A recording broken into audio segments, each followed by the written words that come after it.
simply make new collegial acquaintances, in this instance across, well, Asia, Europe, and South America.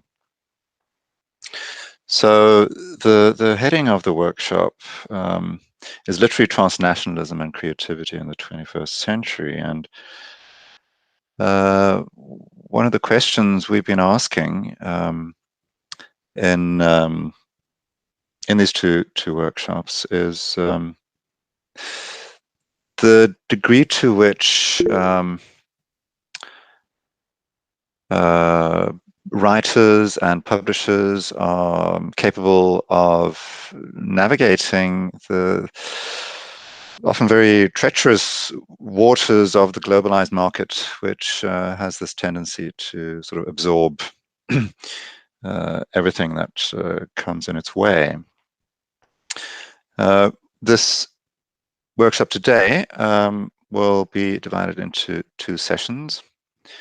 The first session is an hour long, and our two speakers there, I will soon introduce them, are Jared Zimbler and Rizwan Khan, and then the second session will begin at around, well, Central European summertime, about 22/4, I suppose.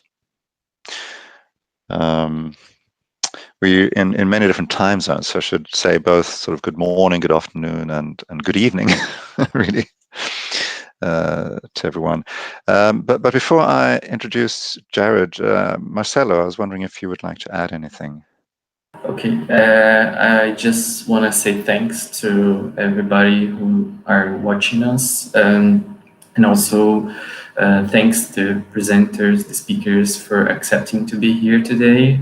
It's a real pleasure to unite a lot of people from different contexts, and I'm really pleased with the result we had in the first workshop, and really looking forward to hear all of you in the second one. And also I would like to thank Stefan for the partnership and for the generosity to help me organize and gather all these excellent people and colleagues. So I hope we have an excellent meeting today. Thanks. That's okay, great. So I'll be brief with my introductions, but I just want to mention that we're very fortunate to have Jared Zimbler with us today. He is a senior lecturer at the University of Birmingham, senior lecturer in English. Jared is the author of one of the best monographs on J.M. Coetzee available, J.M. Coetzee on the Politics of Style, which appeared in 2014, and has edited, he was co-editor of the Cambridge Companion to World Literature, which appeared, I think, in 2018, and is the editor of the Cambridge Companion to J.M. Coetzee. So both of them quite high-profile publications, and it's always extremely rewarding to listen to Jared. His as you can see, the title of his talk today is Heteronomy Today, and the abstract he sent us, I think, was wonderfully canny in the way it turned the question of autonomy on its head. So I'm looking forward to hearing more. Over to you, Jared. Thanks to you both. I mean, thank you very much, Stefan, for that very generous introduction. And I feel, you know, one doesn't often have an opportunity to give public thanks for quite a sort of long-standing, what sometimes feels like mentorship. So, you know, thank you for that, and thanks to both you and to Marcelo for inviting me to take part in this. It's exciting to be here, and it's prompted me to think in new ways, or to approach familiar questions from different perspectives. Okay, so a great deal is said today about the conquest of culture by the market, and no doubt much of that is true. One version of the argument, which has recently been articulated by Nicholas Brown in his book, Autonomy, the Social Ontology of Art Under Capitalism, is that at this late stage of our world system, all scope for artworks to exist other than as commodities has been liquidated. Thus, the autonomy of art is put in question. Though, true to its nature, art has found ingenious routes of escape, aided by acute Marxist criticism. In fact, one of these routes is opened as a consequence of the fact that, as Brown puts it, let me just get to the second slide there. Markets depend on a host of non-market actors and institutions, which means that it's the claim to universal heteronomy to the market that is implausible. For Brown, this is the starting point for thinking about the ways in which autonomy survives. For me, I'd like to use it as a prompt for asking a slightly different question. In what other forms might the heteronomous appear? Or to put the question more plainly still, what non-aesthetic principles of valuation or value are in fact at work today? My framework for considering these questions is Pierre Bourdieu's model of the literary field. And those of you familiar with this model will know that it describes a bipolar relational space organized by two principles of hierarchization, the autonomous and the heteronymous. At the autonomous pole, we have the subfield of restricted production. And at the heteronymous, we have the subfield of large-scale production. If autonomy thus comes to be associated with a commitment to the aesthetic, the heteronymous, on Bourdieu's account, is principally associated with money-making. Though his book, The Rules of Art, does give some room for a discussion of what he calls social art. As someone interested in South African writing specifically and decolonial literatures in general, this aspect of Bourdieu's model has troubled me, this sort of strict contrast between mercenary and pure art. And some time ago, it became the focus of a paper in which I tried to think about the relationship between different forms of heteronomy. In that paper, I focused on the ways in which the apartheid censorship regime, in fact, gave institutional underpinning to a political principle of valuation, which was antagonistic, fundamentally antagonistic to the principle of the market. And that not least because the market had to some extent been captured by the state. So in a current project, which is on American literary production of the mid-20th century, one of my interests is again in the transnational politicization of literary fields in the late 1930s, which I think is especially apparent in middle brown genre publishing. So this is a thread that I'd like to pick up again here, thinking about different forms of heteronomy, how they interact amongst themselves, and how they interact also with residual demands of autonomy. My focus will be on the Anglo-American field of the past 2 decades, and I apologize for being quite so parochial. And I'm going to be looking at 3 incidents or anecdotes from the world of trade publishing. There's little that's systematic in my choice of incidents or indeed in my analysis. These really are nascent provisional thoughts entirely prompted by the workshop, and I very much look forward to developing through discussion. But they do at least speak to concerns, these incidents, with creativity in the 21st century and to some extent with transnationalism. Okay, so let's begin then with a report published earlier this year in June 2021 in The Guardian, a British newspaper.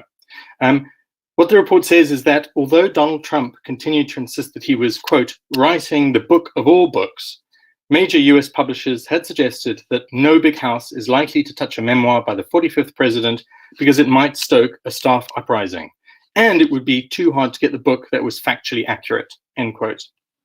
Okay, so this article is itself based on a report in Politico, an American platform for political journalism.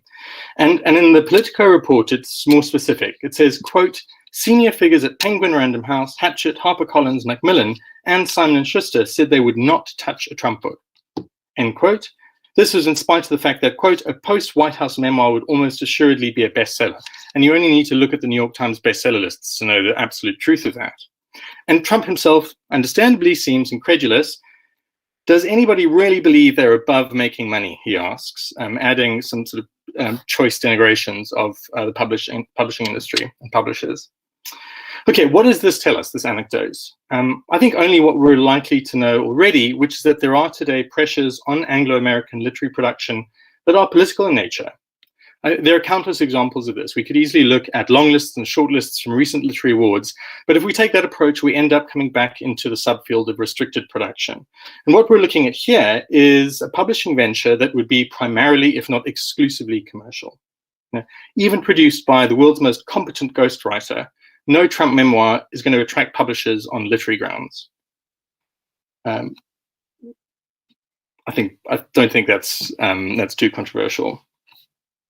Yet the deal appears to be blocked for what are at some level non-commercial reasons. And though publishers are reported to have had concerns about fact-checking and Trump's history of wriggling out of contracts, it's reasonably clear that some of these reasons are political. How compelling are they, these reasons? We can't say. Trump's probably right that in the end, one of those big five publishers will cave, somewhat shielded by the use of an appropriate imprint. But especially in view of claims for the triumph of the market, it does seem noteworthy that commercial publishers should sacrifice, or at least be chary of making, easy money. But what you might be wondering is whether it's in fact a mistake to talk about Trump here. Is it legitimate to consider any putative memoir of his as a candidate for the literary field? What kinds of books are political autobiographies?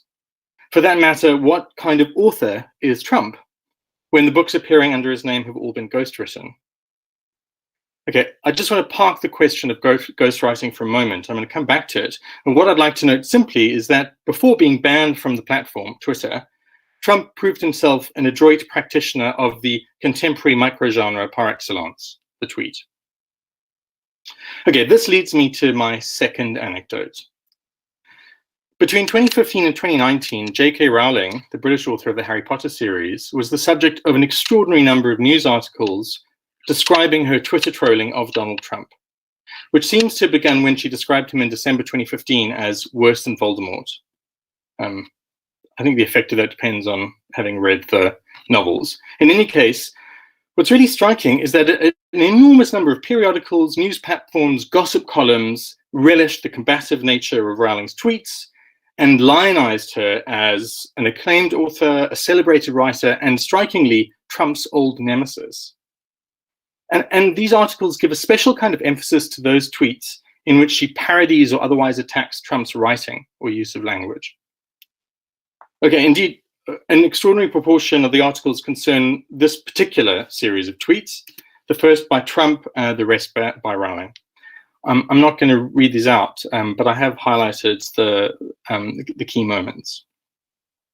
Okay, if we step back for a moment from this particular exchange, and what I'd like to really ask you to take note of is that focus on writing, on what it means to be a great writer or to write. But if we step back for a moment from this particular exchange and dwell on the oddity, the real strangeness of the fact that so much attention has been given to Rowling's Trump-themed tweets. I mean, there's this kind of sub-industry of articles about J.K. Rowling tweeting about Donald Trump. So what is going on here? And what are we to make of the fact that while a politician is barred access, at least temporarily, to the book market, a figure of the literary world easily makes forays into politics, or at least into that sphere of journalism devoted to politics? Responding to a tweet questioning her right to involve herself in politics, Rowling observes, "In free countries, anyone can talk about politics. Try sounding out the syllables aloud, or ask a fluent reader to help." Just a side note to draw attention again to the fact that Rowling couches her response in a sort of expertise, a sort of a familiarity with writing instruction or reading instruction. Now, I think we can all agree that the real point here is not that anyone can talk about politics. The real point here is that not everyone who talks about politics is given quite as much attention. So what makes Rowling's case so special? What in other words, is the basis for her authority within this political sphere? And finally, coming back to the concerns of this particular paper, to what extent does this authority originate within the literary field? Now, in the rules of art, Bourdieu gives an account of Émile Zola's intervention in the Dreyfus case, in which Zola's authority rests first on the autonomy of the field, and second on his right to claim that autonomy for himself. And this is clearly not how matters stand with Rowling. She's a commercial author, and neither she nor anyone else who's reporting on her is making a claim for the sanctity or special privilege of the aesthetic. But nor does authority rest entirely on celebrity or commercial success. Instead, in the articles I've looked at, it seems to be derived from two quite different sources. First, from her commitment to and activism on behalf of freedom of speech. Now, of course, freedom of speech is a political freedom, and by and large a legally protected one in the United States and Britain. But as a freedom from censorship, it's one with which writers especially are identified, on which they depend, and which they're expected to champion or defend. It is, moreover, I think, the ground for different forms of recognition within the literary field. The crudest form of recognition is censorship itself, which becomes a badge of honor. And it's striking how often articles about Rowling's political interventions mention the bannings of her books. But in Rowling's case, her activism has also been recognized in the form of the 2016 PEN America Literary Service Award, the citation for which likewise identifies experience of censorship as an indicator of worth. J.K. Rowling has used her talents and stature as a writer to fight inequality on both a local and global level. Herself the frequent object of censorship in schools and libraries across the globe, as well as online targeting, Rowling has emerged as a vocal proponent of free expression and access to literature and ideas for children. Now, importantly, the censorship to which the citation refers has nothing to do with Rowling's political or aesthetic commitments. You know, the Harry Potter novels were excluded from schools and libraries because they dealt with witchcraft, by and large. What's more, according to a report in the Washington Post, Rowling refrained from expressing political positions until the Harry Potter series had been completed. But if it's simply the fact of being censored that matters, not the cause, why should that be the case? Perhaps because it comes at an economic cost, at least initially, and may even preclude validation by the market, confirming that in the literary field at least, politics and money can sometimes make uneasy bedfellows. Or to put it in the terms of the same Washington Post article, quote, while attacking her own fans might seem like a poor marketing choice, it's important to note one of the values that Rowling holds most dear, freedom of speech.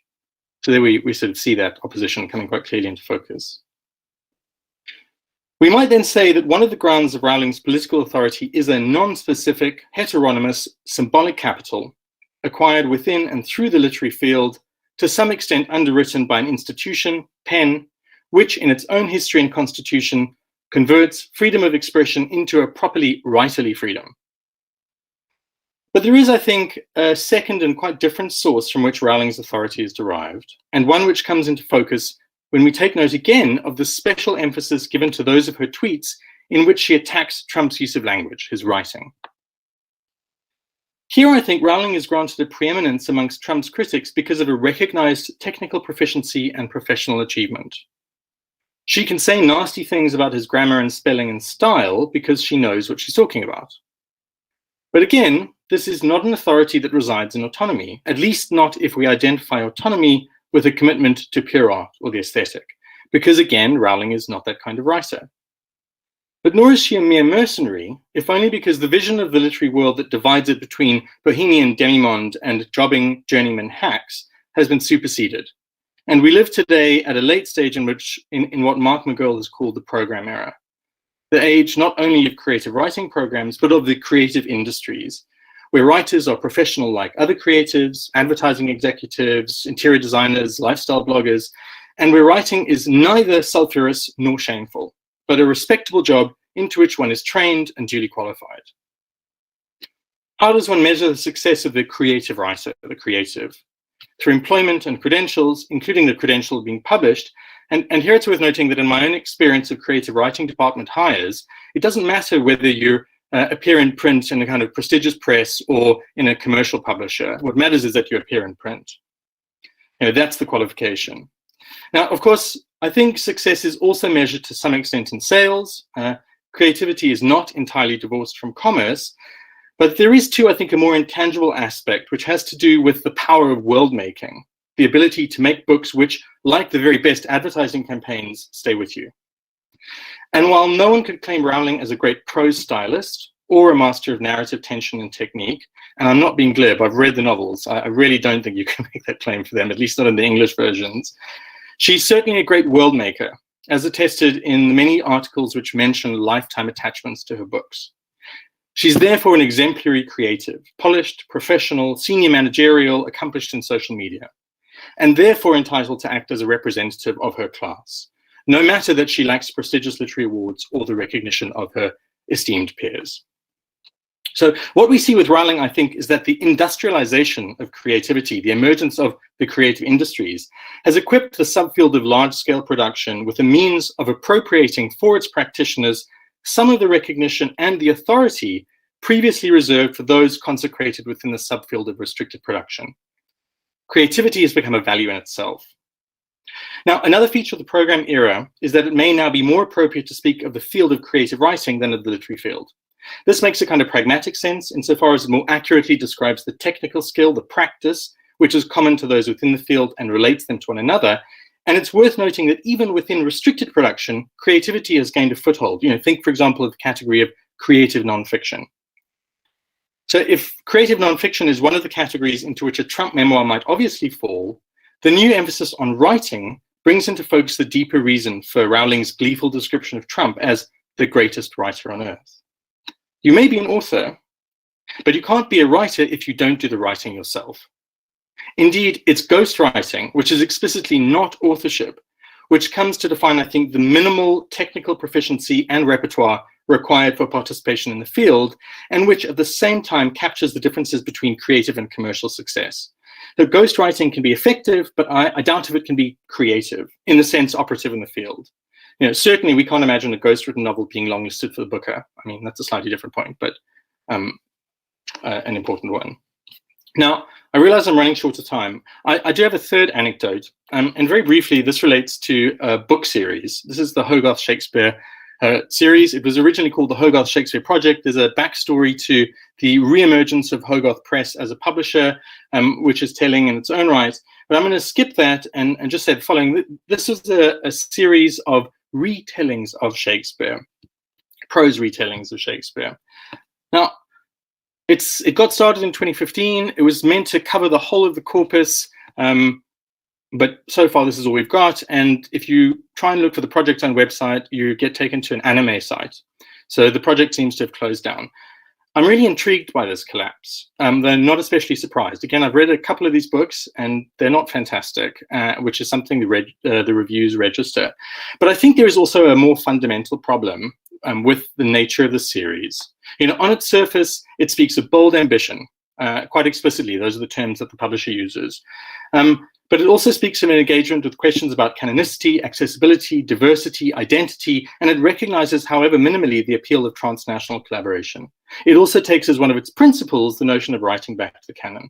And yet, for all the seriousness, for all that each of these several imprints associated with the project could be identified with some degree of autonomy, the only means of realizing this project was through the commissioning of works of literary fiction.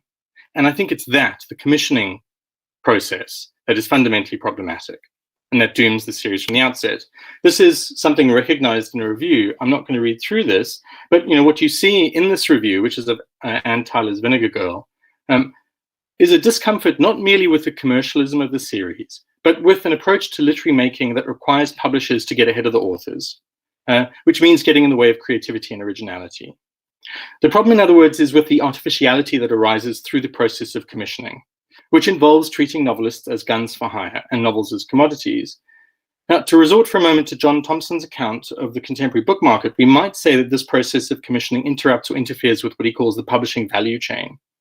For the Thompson observes that sometimes, quote, a publisher may have an idea for a book and seek to commission an author to write it.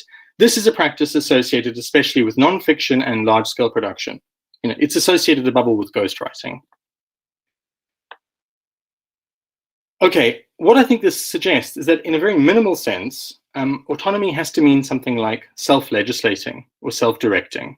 When that sense of autonomy is self-legislating or self-directing is compromised, then the boundaries between restricted and large-scale production, which have begun to be blurred, not least by creativity, are suddenly reinscribed.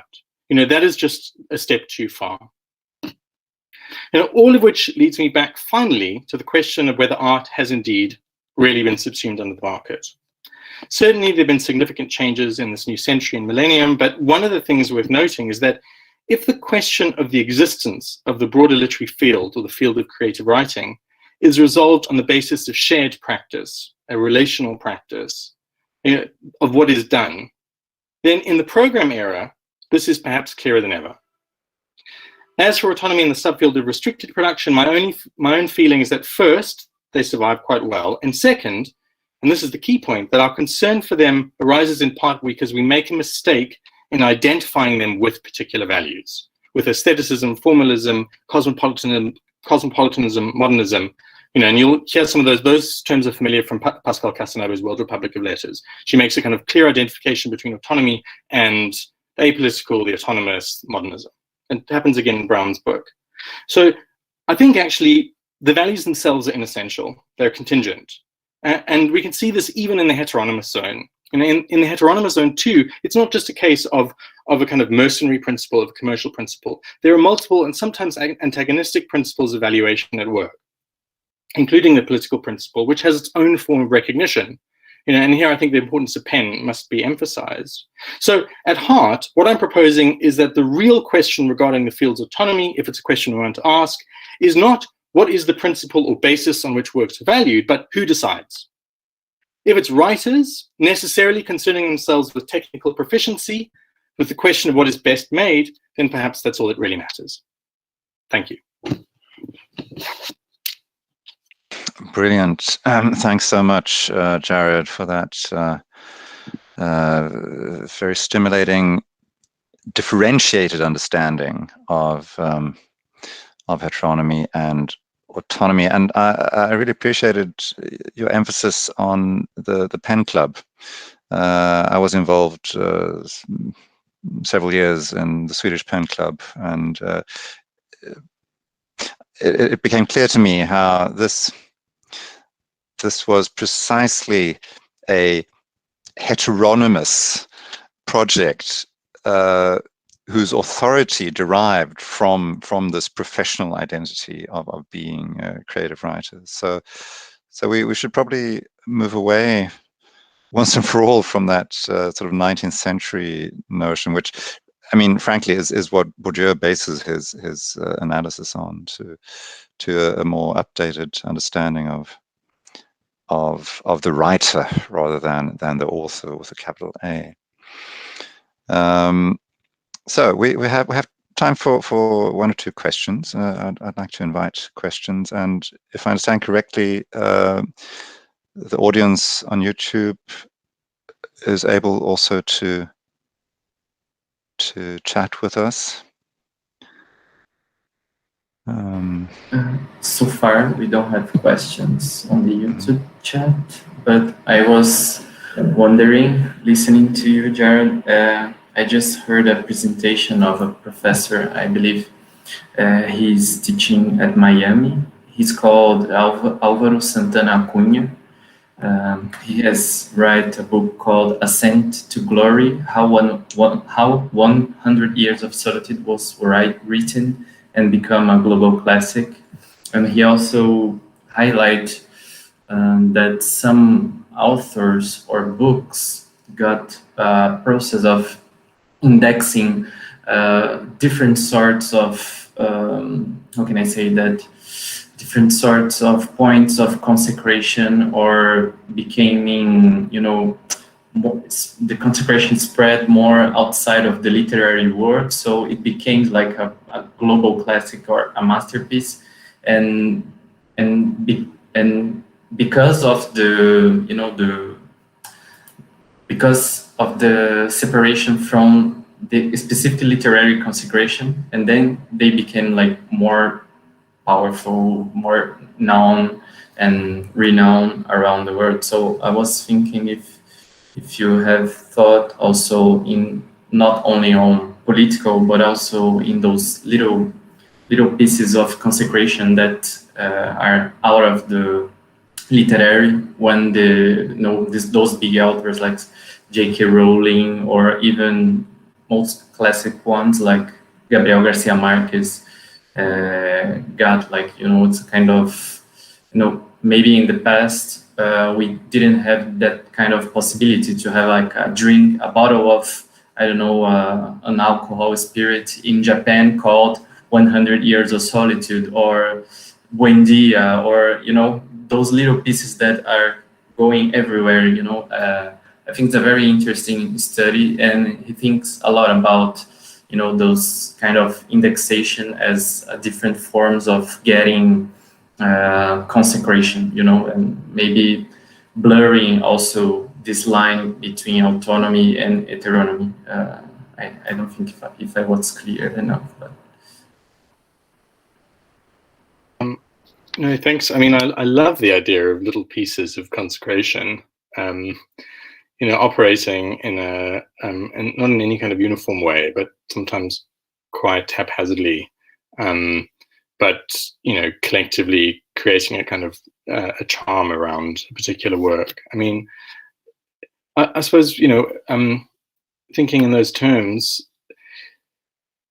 what does it mean for a book like what happens to a book like Khalil Gibran's The Prophet, which seems to me so often read really as a kind of form of self-formation or of spiritual self-formation. That again, and I suppose when you talk about pieces of consecration or bits of consecration, I mean, it does also bring to mind, the sense that we have, in Raymond Williams's terms, some of these residual spaces, which sometimes do attach value. It's a value that we almost think of as outmoded, but I think, when books come into contact with those kind of residual cultures, strange alchemical things can happen, and suddenly, unpredictably, books can become enormously popular. I just want to say one thing about a lot of the debates, and I think this is true of Nick Brown's books, is that they happen somewhat removed from the question of poetry. And if you were set out to make a claim for autonomy continuing to operate much as it did earlier in the 20th century, I think a lot of poetry publishing does, certainly, in Britain, operate like that.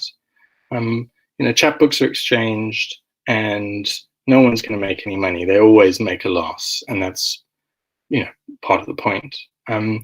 So I think we've become so fixated, and it has to do with a certain idea we have of modernism, and the kinds of, particularly the kinds of texts that Adorno celebrates. That means that, people who come, if that's their trajectory, then bizarrely they don't spend a lot of time reading or thinking about poetry, because they're thinking about Kafka and Beckett. So just to, not something I spoke about, but an observation. But speaking of poetry, I mean, the slide you had of the tweet, the Twitter exchange, that is really a kind of sort of concretist poetry almost. It's completely absurd to see it there. So I think we need to also use our understanding, apply our understanding of poetry to these contemporary mediated forms. Can we had a question of Vibha Sharma. I will read it very quickly to Jared. She asked, how do you connect commercial success with writers' autonomy? Aren't these two in an oxymoronic relationship? I'll put on the chat. Your microphone, Jared. So again, how do you connect commercial success with writers' autonomy? Well, I suppose what I'm trying to say is that, in a minimal sense, I do think that autonomy means something like choosing for yourself, being self-legislating or self-directing. I mean, in another minimal sense, it might simply be existing in a sphere that, is relationally bound. So I guess, for myself, if I think about why autonomy is useful, it's because it allows me to think about literary practice as relational and in terms of position takings. Whether writers are valued on the basis of commercial success or literary prizes or simply the regard of their peers seems to me a slightly different point, although it's the one that preoccupies us as literary critics so often. Now, patently, there isn't actually an antagonism really between commercial success and and literary recognition. A book can do well and win the Booker Prize. Obviously, an author can sell a lot and win the Nobel Prize. I think that notion also belongs to the notion that somehow you can't be commercially successful in order to acquire symbolic capital within the field also belongs to a moment of the past, I think. If I've understood your question correctly, I'm sorry if I haven't, and I haven't responded properly.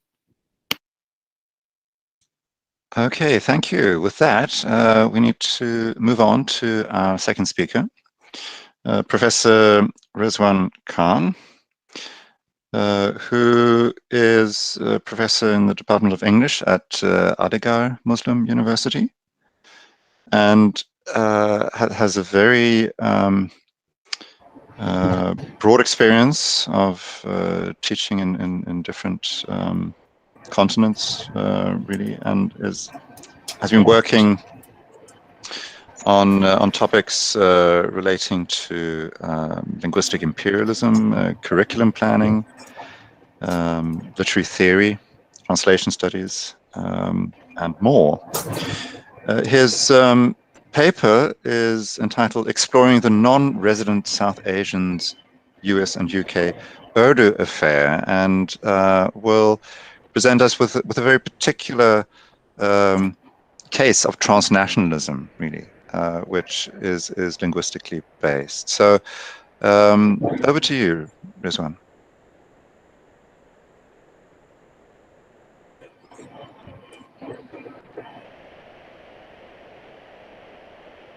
Outset, I would like to share with you. Yeah, the connection is a bit... I had an unfortunate situation in December. I had a brain stroke. The connection is unstable. I had a brain stroke. Yes, yes. Okay. I had a brain stroke in December.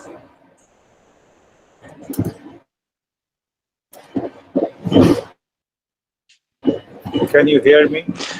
We're hearing you, but the connection is a bit unstable.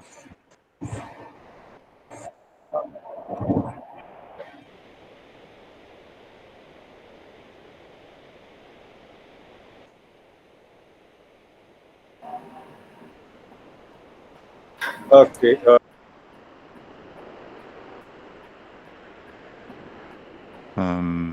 Yeah, they are too. If Rizwan, if you have connection problems now, we could try a bit later and.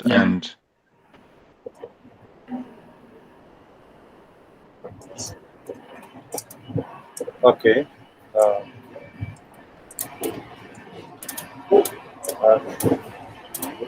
Good job. It seems there is some problem. Mm-hmm.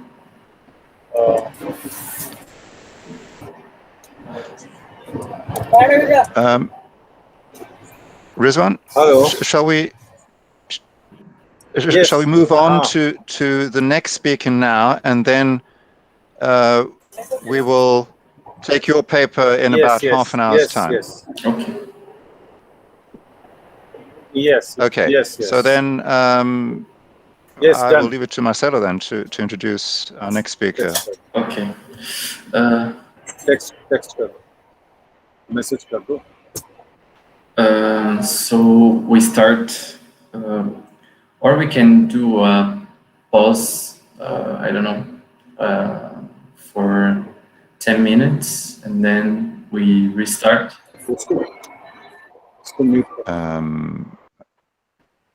I think we should have two papers since we have so many papers. Okay. We'll have our next paper now, and then we have a break. Okay. So we will move on with our next session, the second session. We have three speakers for that session. First, I will present all of them and also thanks them for being here with us. They are all my colleagues and friends. I would say also, I would like to thank the technical staff of the FFLCH, Miraldo, that are keeping up the live transmission. And I will just present very quickly and briefly Isaka, Jacqueline, and João. And I will say all the titles, and then I think I will pass first for Jacqueline, who is, I'm sure all of them are with us, but Isaka, maybe we're having some problems with the connection, so Jacqueline is there. Just saying, Isaka is a PhD candidate of the University of Campinas in sociology. He made a master in education also in the University of Campinas, and Isaka is going to talk with us about the African literary field, linguistic aspects in the making of the writer. At the end, we will have João Kozik from the University of São Paulo. He's also a PhD candidate in sociology, but at the University of São Paulo. He has done a master in sociology also, studying the Brazilian poet Paulo Leminski, and he's presenting, he's communicating with this title, The Periphery Center, Nationalism and Internationalism in the 60s Brazilian Poetry. And now it's going to present to us Jacqueline Kaczerowski. I'm sorry if I pronounce wrong, it's always difficult. But she's also a colleague from the University of São Paulo, a PhD candidate, but in comparative literature, supervised by Professor Rita Chaves, and she's studying the books and the author Joselyn Geneveda, and she's presenting a communication titled Joselyn Geneveda, an established author resistant to consecration systems. I will keep up the time, so I will warn all of you when we have 10 minutes in the chat. So we will go through 15 with tolerance to 20 minutes, okay? So Jacqueline starts, and then Isaka, and then João. Thank you to be with us, all of you three. Thanks. Good morning, everyone. At first, I'd like to thank the organizers a lot for this invitation. It's a very interesting opportunity for me to establish contact with a field of knowledge that's actually complementary to mine, since I'm from the literary criticism. So I'm not from the sociology of literature, so I work with these themes usually from a kind of different point of view. And being here is a very rich opportunity and a possibility of exchange. So thank you so much. As I came from literature field and from literary criticism, the exercise I'm used to doing when reading a text is searching into the literary form, into the text, what are the elements from the context that became aesthetics? Which elements structure the text as a work of art, as a piece of art. And this way of approaching the literary text is heir to the work of Professor Antônio Cândido, here from University of São Paulo. That is a very important and recognized Brazilian literary critic. And so, as a literary critic, I'll start my speech with the title of the presentation, Joselyn Geneveda, an established author resistant to consecration system. I must tell you in advance that I'm not going to answer this question properly, but I'll try to present some data and some contradictions that compose his path to become a great consecrated writer, to maybe make us think a little bit here together about those questions, okay? So I'll talk a little bit about him. At first, Joselyn Geneveda was born in Portugal in 1935, and he's considered now one of the most significant writers, not only of the modern Angolan literature, but also all works in literature in Portuguese. So he's a very recognized writer nowadays.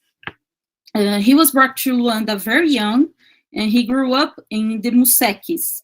This word, Museke, it's a name that comes from a language, a local language from Luanda, that is Kimbundu. It's a name of a language and it's a name of a people, ethnic group. And this word Museke means red earth and describes a place, actually, a suburbanized peripheral neighborhood in Luanda that is maybe something like the slums in Brazil. Something, it's not exactly the same, but it's a kind of similar. Still at a young age, Luandino became involved in Angola's struggles for liberation from the Portuguese colonial rule through clandestine work. So he was very, very soon arrested by the PG, that is the political Portuguese police from the dictatorial government. And he was sentenced to 14 years of imprisonment. He remained in prison for 12 years, 8 of which he spent in Tarrafal concentration camp in Cape Verde. It's a place that is affectionately nicknamed as Slow Death Field. So it's a very hard experience that this author passed through. So in 2015, he published this little book here, the Prison Papers. It's a very big book. There contains here 17 notebooks that he maintained during the long prison years.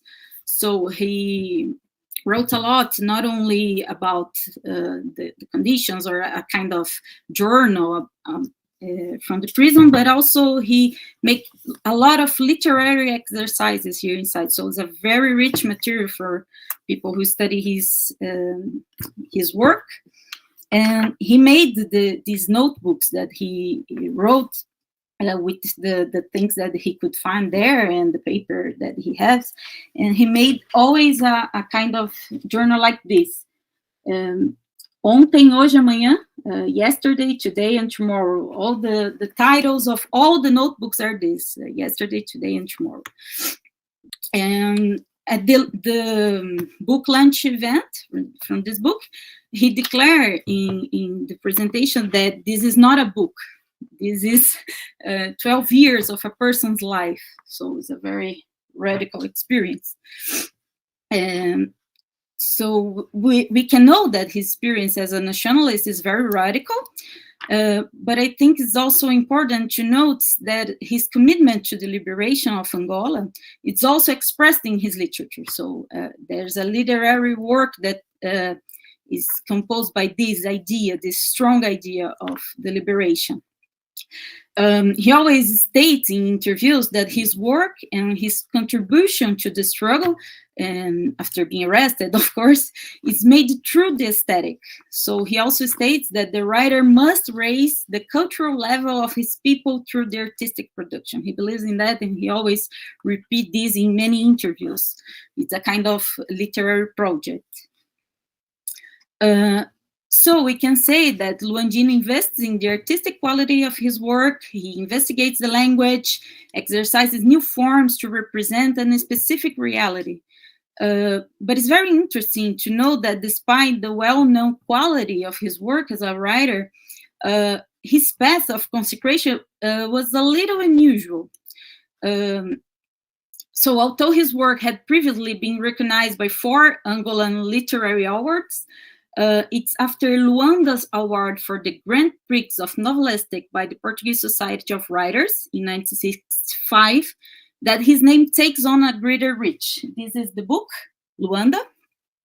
It's a reunion of short stories. There are 3, actually medium stories. They're not so short, but the discussions about the type of test is always a question when we are talking about Luandino Vieira. He likes to mix the ways of writing the texts. The new Roman novels that he wrote are very poetic, so he mixes up many stuff, so it's hard to classify.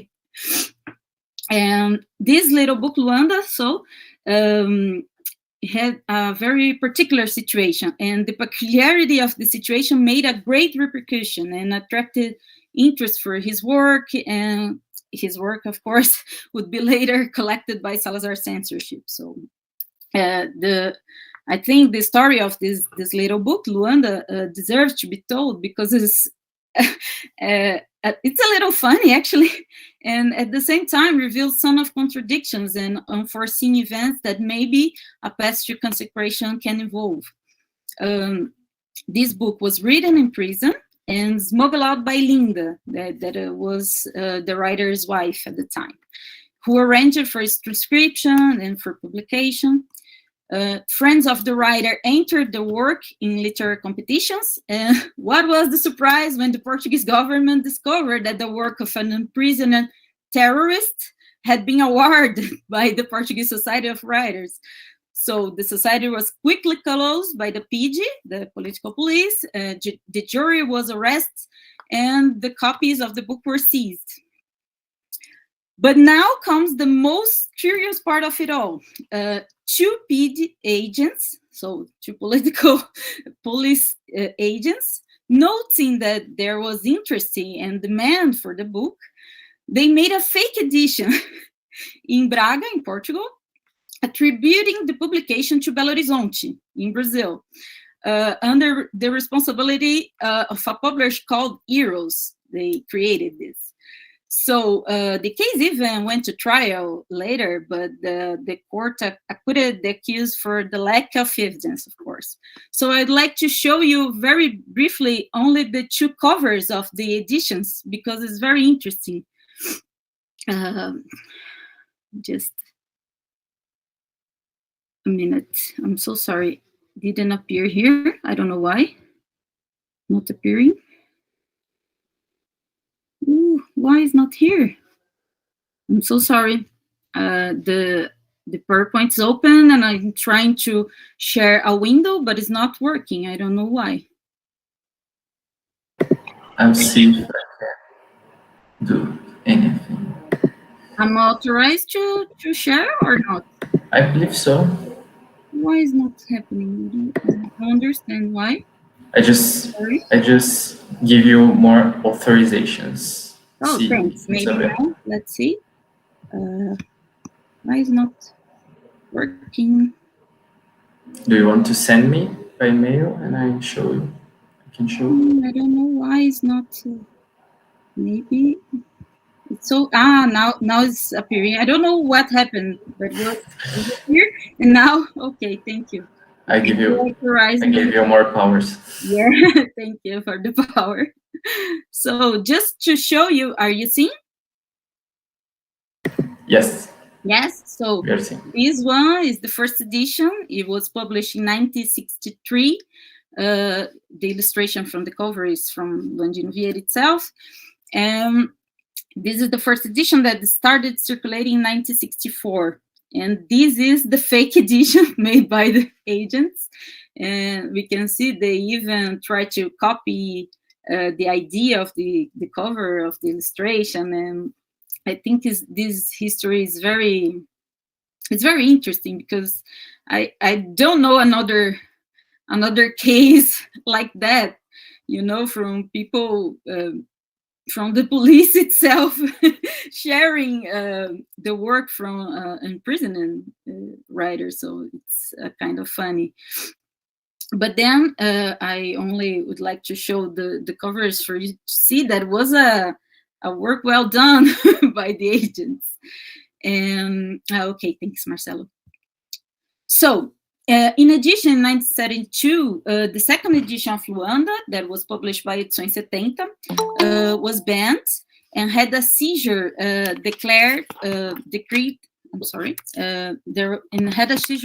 Portugal by the government of Marcelo Caetano. So the publisher was fined 30,000 escudos at the time. In a legal appeal, the editors requested the literary evaluation of some eminent critics and scholars of literature. And they were assisted by Jorge de Sena, that is a writer, critic, and associate professor of Portuguese literature in Brazil and at the University of California by the time. and Ferreira de Castro, that is a Portuguese intellectual. The thing that they needed was about pointing out that the literary qualities of the work far surpass any sectarian political rating or something like that. And these two critics were the only ones to have the courage to express their solidarity at the time of oppression, also in Portugal. So it was only after the 1974 Carnation Revolution in Portugal that the work began to circulate freely, this book, Luanda.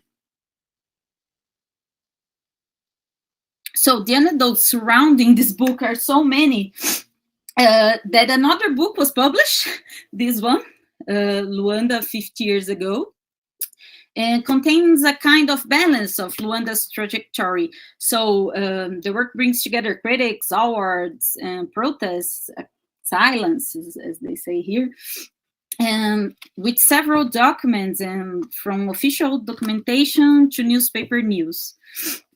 In 1975,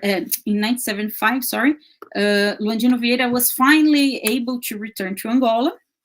And he organized and directed the popular television for Angola. He held positions of director of the Department of Revolutionary Orientation of the MPLA, that is the party that is in government in Angola until now.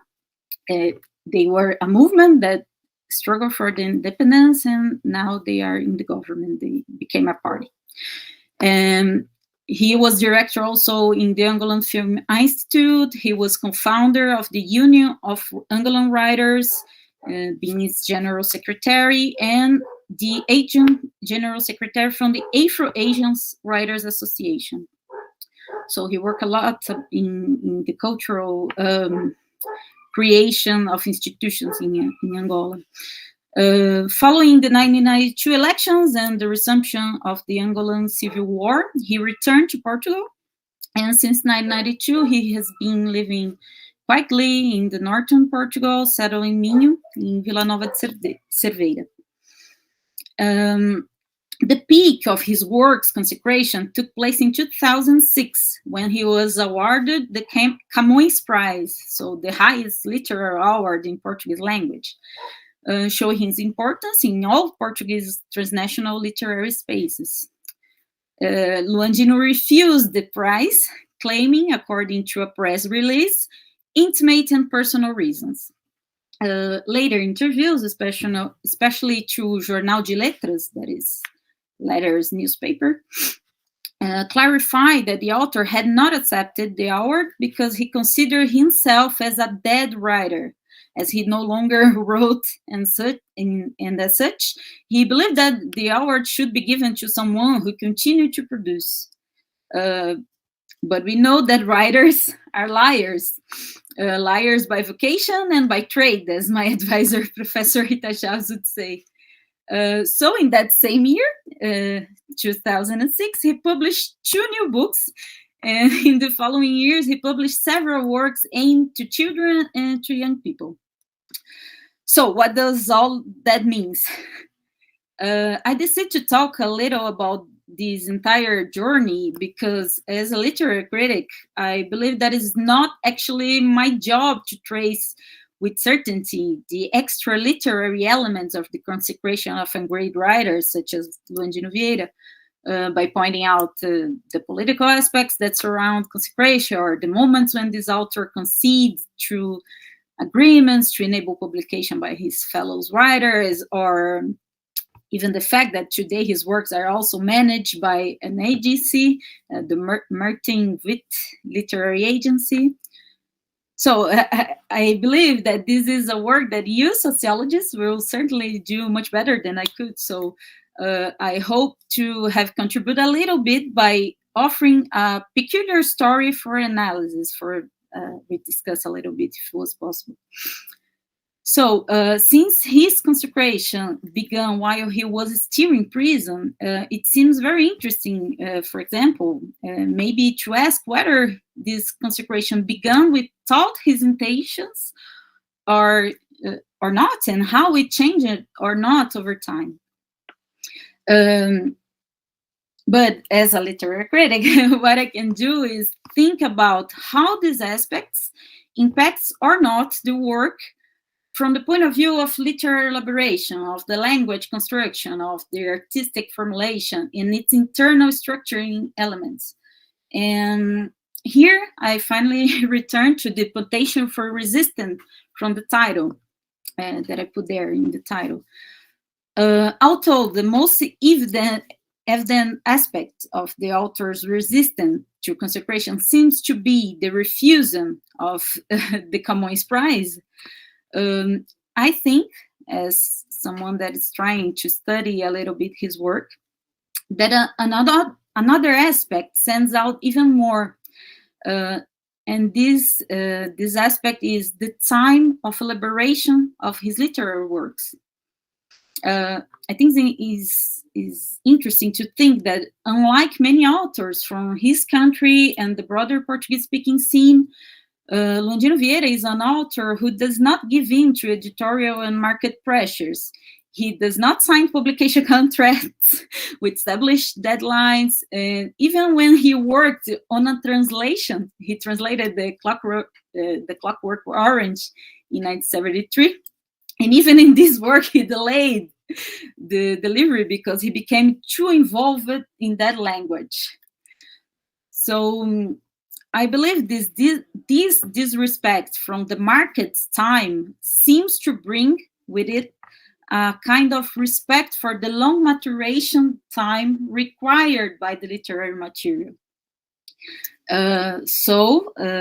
If there is any possibility of resistance inside this literary field, I believe maybe the author resistance would occur once again, using his words, within his particular field of action, the aesthetic. After all, every great writer knows that the greatest judge of works of art is always this huge kind of entity called time. So thanks a lot for your time. I hope this history that I believe is an interesting history makes us think together a little bit about this consecration movement, or the consecration, the construction of a consecration of the authors. Thank you so much for your time. Thanks, Jacqueline. It was really interesting and awesome to think about this trajectory of Longino. I have myself a question or a commentary, but I don't know if we follow with this or maybe we follow to other. I also have a comment. But okay, so go on, Steph. Okay, thank you so much, Jacqueline, for this remarkable account of a remarkable writer. I actually published a piece on Luanda 15 years ago, so I'm very familiar with Longino Vieira's work. One aspect that you didn't really touch upon was the fact that he works so profoundly with the linguistic material itself. And this is, I would say, also a resistant element to absorption into the market. And you can compare him, as he's often been compared to João Guimarães Rosa. I mean, they're two very different writers, but when Longino Vieira discovered João Guimarães Rosa sometime in 1960 or whatever, it was a revelation to him. And the interesting thing about both of these writers, Guimarães Rosa and Longino Vieira, who are towering figures in the Lusophone world, is that they have had great difficulty really in moving into other linguistic fields, possibly with the exception of France. I don't know, but Germany, possibly.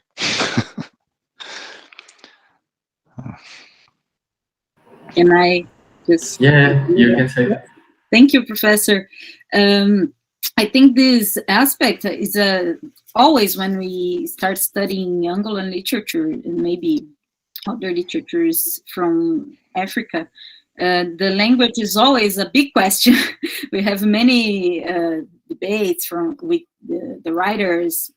Like, I don't know, it's very famous, the discussion between Chinua Achebe and Wachongo, saying about using or don't using the language from the oppressor, actually.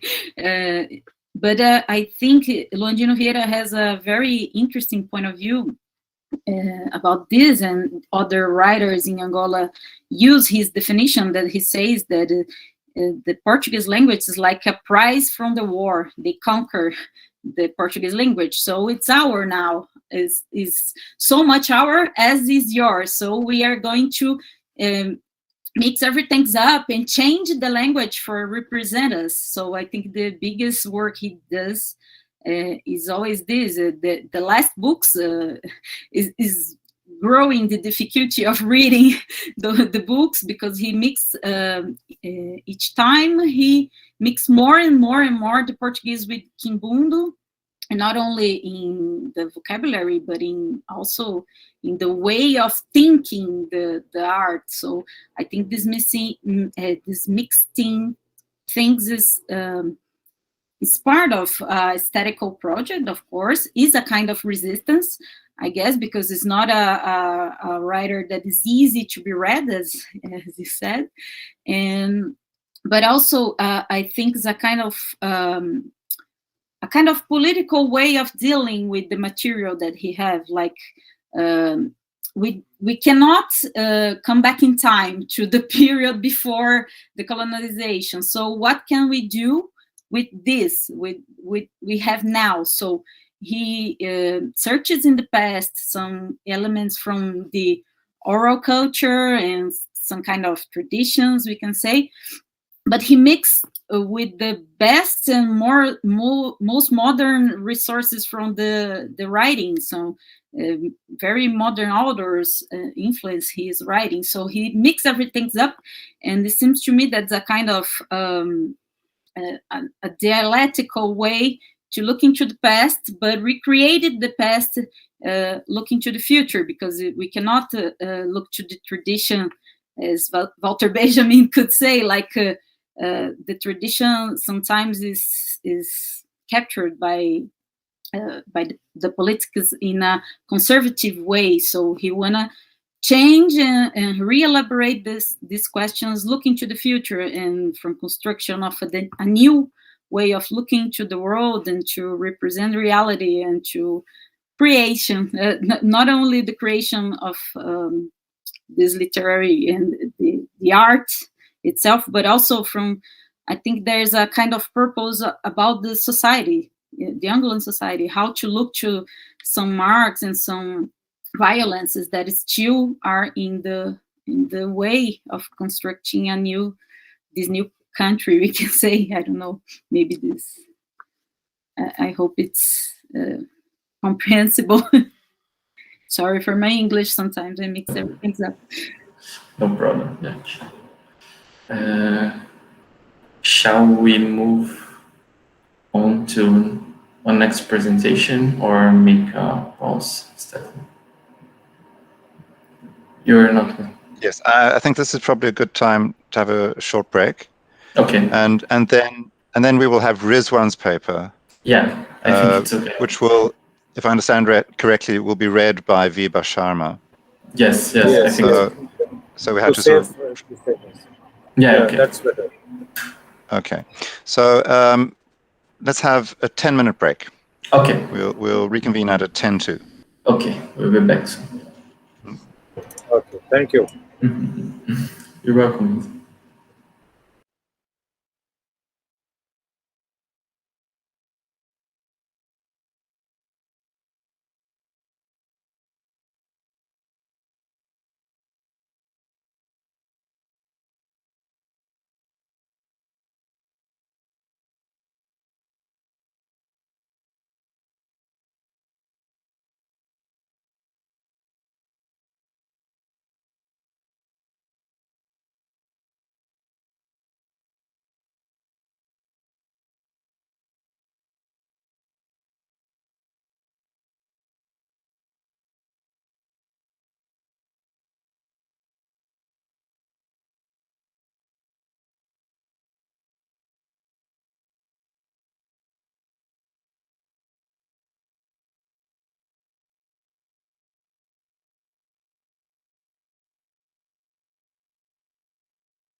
So welcome back, everyone.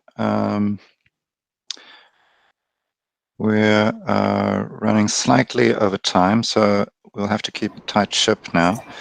We're hoping for better luck this time with Rizwan's paper. It was agreed that Viba Sharma, who is a colleague of Rizwan, will read the paper.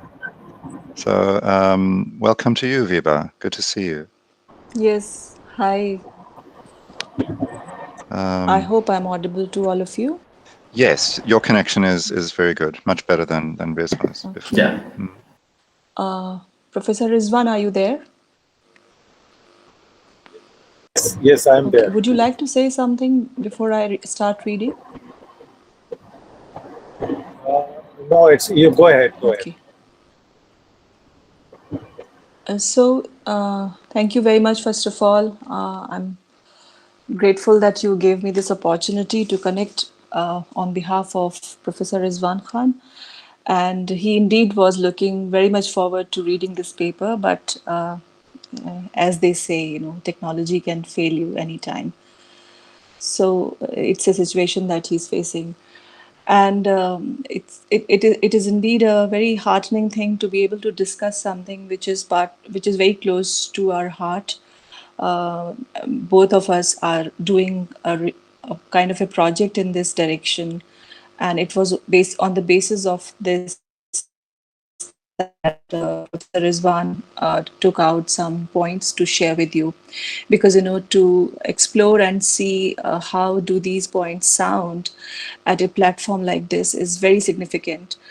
Because we can definitely get some feedback which may be crucial for us to consolidate more such things, and grow in this direction or that direction to have those decisions done. So another very sad thing about or rather slightly disheartening thing is that Urdu is a language which is very underrepresented in English studies. It happens with most of the non-English languages, because there are those languages which are present on English territory, but then Urdu is not present. It is written very little about, and therefore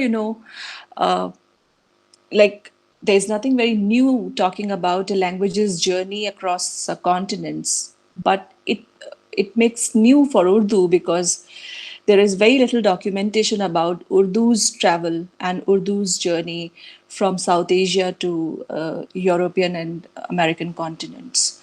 So it's for that reason, this kind of field of study is very crucial for us as researchers in a university which has a very strong Urdu grounding, and we are living in that part of India where Urdu is one of the very basic languages. So it becomes all the more very crucial for us to know what the world thinks when we speak like this about Urdu. It's for that reason that he thought of presenting this. If I'm right, I've presented the perspective, and I would like to share the screen in order to present the paper. There's no PowerPoint for this to go. That would give you some idea of some quotes which are there, which I would just present and not. So I'm just presenting.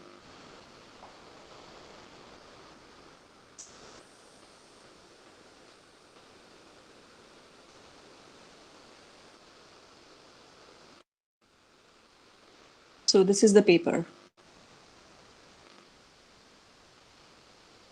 So transnationalism as a concept of ideation is based on the assumption that there exist nations. The nations act as the dots which transnational discourse connects to see patterns and designs how various cultural capitals travel and acquire fresh identities in the journey and migration.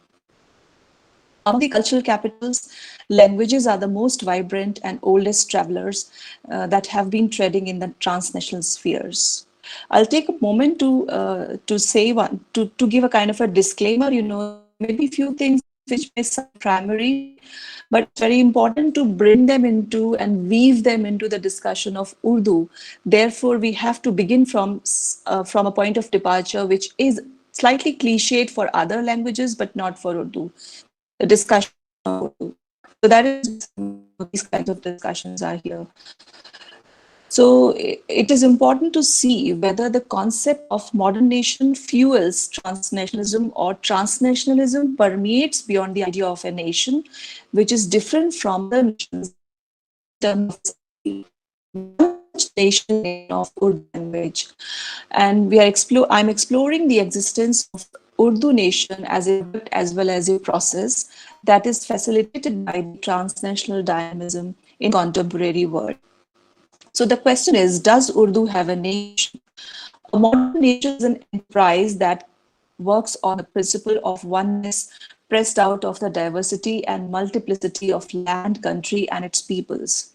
A nation needs representation of all possible, so only possible representation, because nation states cannot exist without singular iconographies like one national language, one national capital, one national anthem, etc.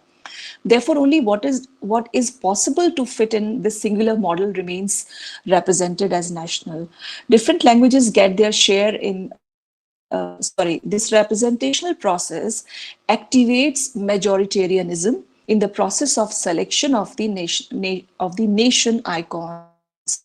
Different languages get their share in the linguistic nation on the basis of the number of people claiming a particular language as their mother tongue, which is a very obvious kind of a way to decide which language is for whom.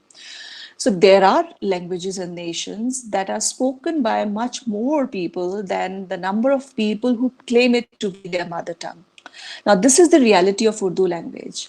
Pakistan has Urdu as its national language, but it is the mother tongue of only 7% people, as per the latest census. And Urdu is the mother tongue of only 4% people in India. Thus, Urdu has no nation where it is spoken by a majority of people as its mother tongue. For example, Hindi is the language of India, etc. So, that kind of thing. So officially nations do claim, nations do say, no, we do have other languages also. We do respect many languages. We have multiple languages. And it's not just one language that is our language. But it is difficult, we know what happens, there is always some which is towards one language. And one thing which has helped the subcontinent of India is the nations within a nation that help multiple languages to sustain with a geographical and political territory. But what about the language that is spoken by 85 million people in India, yet it is not the primary language of a single state? Because in India, no states like, the 30 states that India has, no single state claims Urdu as its primary language. And it is spoken by 85 million people in India, claimed by people as their mother tongue. So these people who consider Urdu as this is the second feature of Urdu, which is very peculiar. One is that it is spoken by 85 million people, and it doesn't have a single state which claims it as its primary language. The second is that out of those 85 million people, only 45% of the total number are Muslims. Yet Urdu is considered the language of Muslims. Now, this makes the identity of Urdu very peculiar because unlike most of the languages of the world, Urdu is the language of a religion. Well, if that is the point, then all Muslims of the world should know Urdu, but that is not the point. So Urdu is not bonded with a land since it is perceived as the language of Muslim Indian subcontinent. Hence, Urdu is the language of a religious group. So now this is the premise that is very important to know. Now, what is the colonial impact? I'll just quickly go through this colonial background. There are two theory, that one language was called as Hindustani, and during pre-colonial times, there was no language called Urdu or Hindi. Both these languages emerged out of the same language which was spoken in the subcontinent. One language is written in Persian style, Arabic Persian style, and it was called Urdu, and the other language is written in Devanagari script, and that is called Hindi. There are very well documented policies and provisions of the British government, which Rizwan Rizwan has worked a lot into. He has gone into a lot of collection of history of these documents, and he has a book also on it. So the fact that the British government has very strongly had strongly initiated the two language theory, which somehow fueled in future for them the two nation theory, when India and Pakistan became two countries out of the same land. So this is that history which is given in this section. And these are the lectures that are where you can share this paper, and you can of course go through it later on. That is Urdu, transnationalism, and the UN. When we look at the transnational scenario, it is visible that the cultural presence is widespread and celebrated. From its visibility and presence, it does not appear to be marginalized or lesser than other languages on transnational map. According to various reports, around 3 lakh people in the UK and 4 lakh people in the USA speak Urdu as their first language. This journey of Urdu becomes peculiar since Urdu nation is almost a mythical entity. Speakers of Urdu in UK and USA carry Urdu as one of the emblems of their South Asian identity, but their same equation with Urdu cannot be traced back in their homeland. What is so unique about the US and UK migrants is Urdu love. The UK has been go-to land for the people of India and Pakistan due to the colonial relationship of the past. The leadership of both the nations that emerged around independence,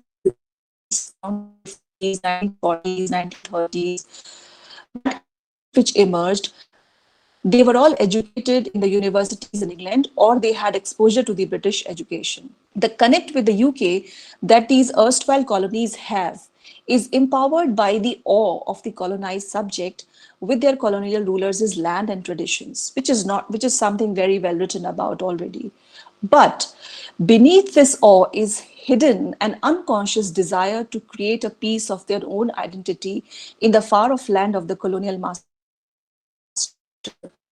This desire is in reality today, embodied in the palpable presence of multi-ethnic and polyglottal atmosphere of London and England, where multiple cultures of colonies have lent interesting colors to the national linguistic map of the UK. It is this presence that Urdu enjoys in the UK, since its speakers are at par with the other similar communities that have migrated, which were in quest for an assertion of their identity in this migrated land around 5 decades back. Now, after 7 decades of independence, Urdu nation has a grounding in the UK, irrespective of the mythical nation back in the South Asian homeland. Now, talking about the US, we have to talk about the American dream that has lured people from the whole globe. The search for better life takes the migrants to the USA and the desire to carve a niche in the linguistic map of new homeland. The American dream, how we can always have a discussion about American dream, endless discussions about it. But there is one point of it which is very significant to mention here, and that is that it is in complete paradigm without involvement of the aspirations brought along with the migrants. And those are not the commercial and the material aspirations. These aspirations are crucial in materializing the transnational embodiments of the indigenous cultures, of which languages are the most dominant aspects. Almost 1 million of Indian and Pakistani natives who are connected to Urdu have migrated to the US in the past few decades.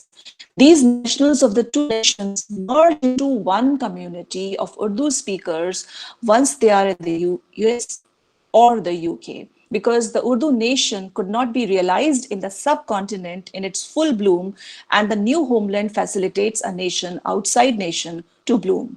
So there is this nation within nation, but there is nation outside nation. So this is another paradigm which emerges.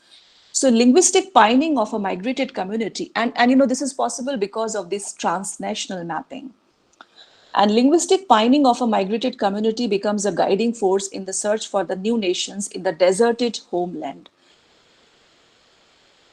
This has been visible in various linguistic movements across the world. Various movements have been funded by the migrants back in their homeland to support their languages. We know that both in the UK as well as USA, the literary publications in Urdu language are sizable in number every year. In fact, in recent years, this has gone into hundreds of books being published annually. There are several good research journals that have shaped research academic directions in Urdu literature. Now, this is very important.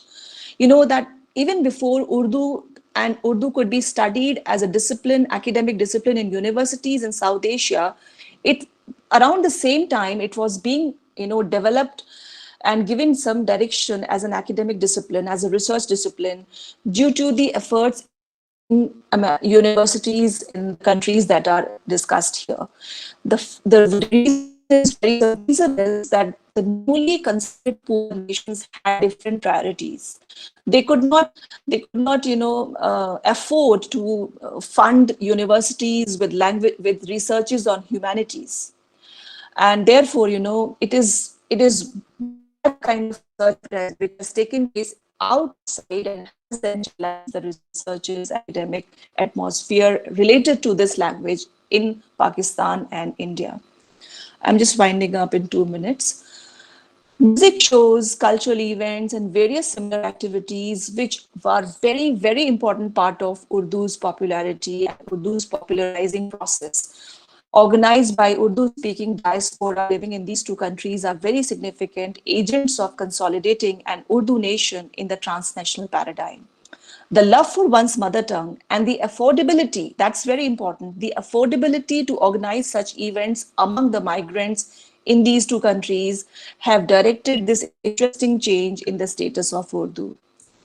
It could be possible in the nations too, but US and UK have sizable number of Urdu speakers, so we are taking them as case in the point.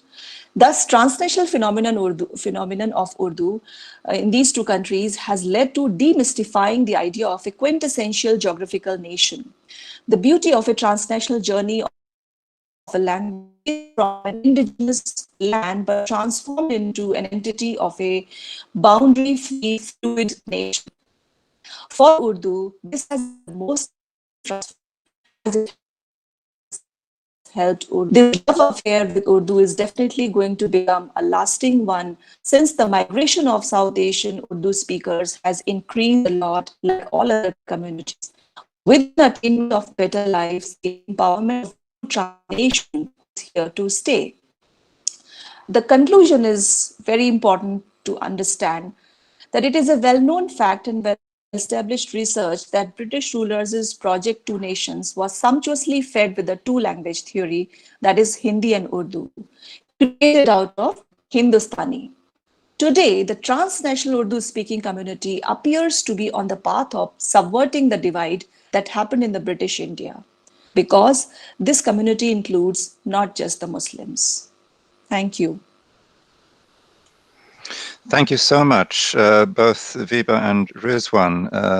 That was fascinating. I learned so much. I mean, the history of the split and the creation of Urdu and Hindi is really like a commonplace in post-colonial studies, but I was completely unaware that there were so few speakers percentage-wise in Pakistan, for instance, of Urdu.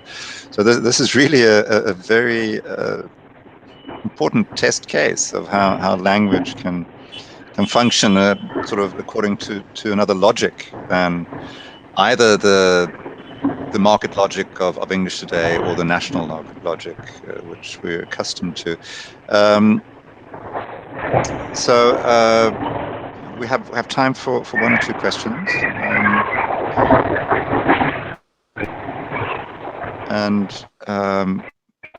I should perhaps ask if Rizwan would like to add anything at this point.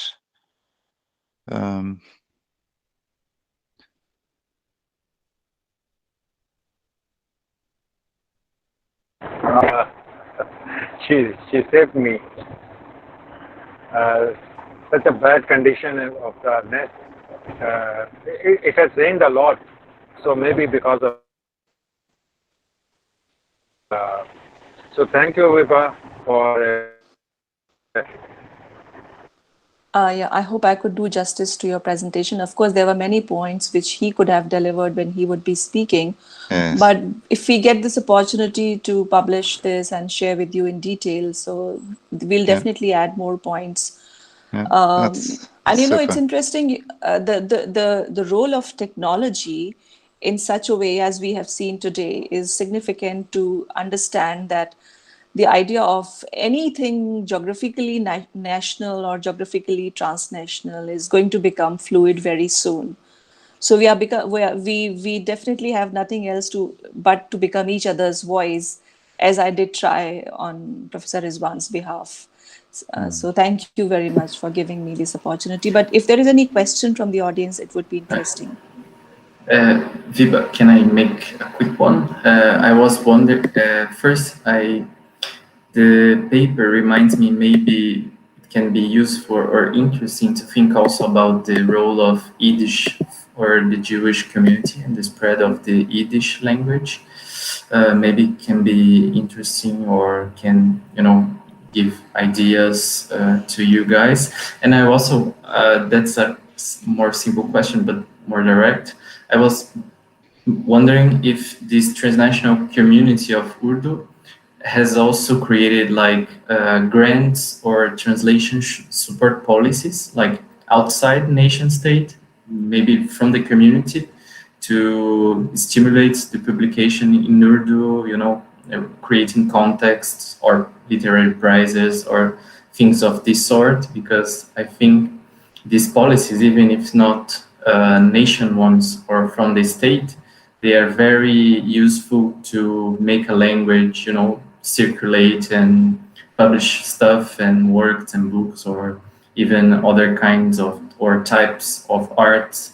Maybe looking at that stuff in this transnational community, if it is some kind of thing like this, could be useful and explain a lot of things.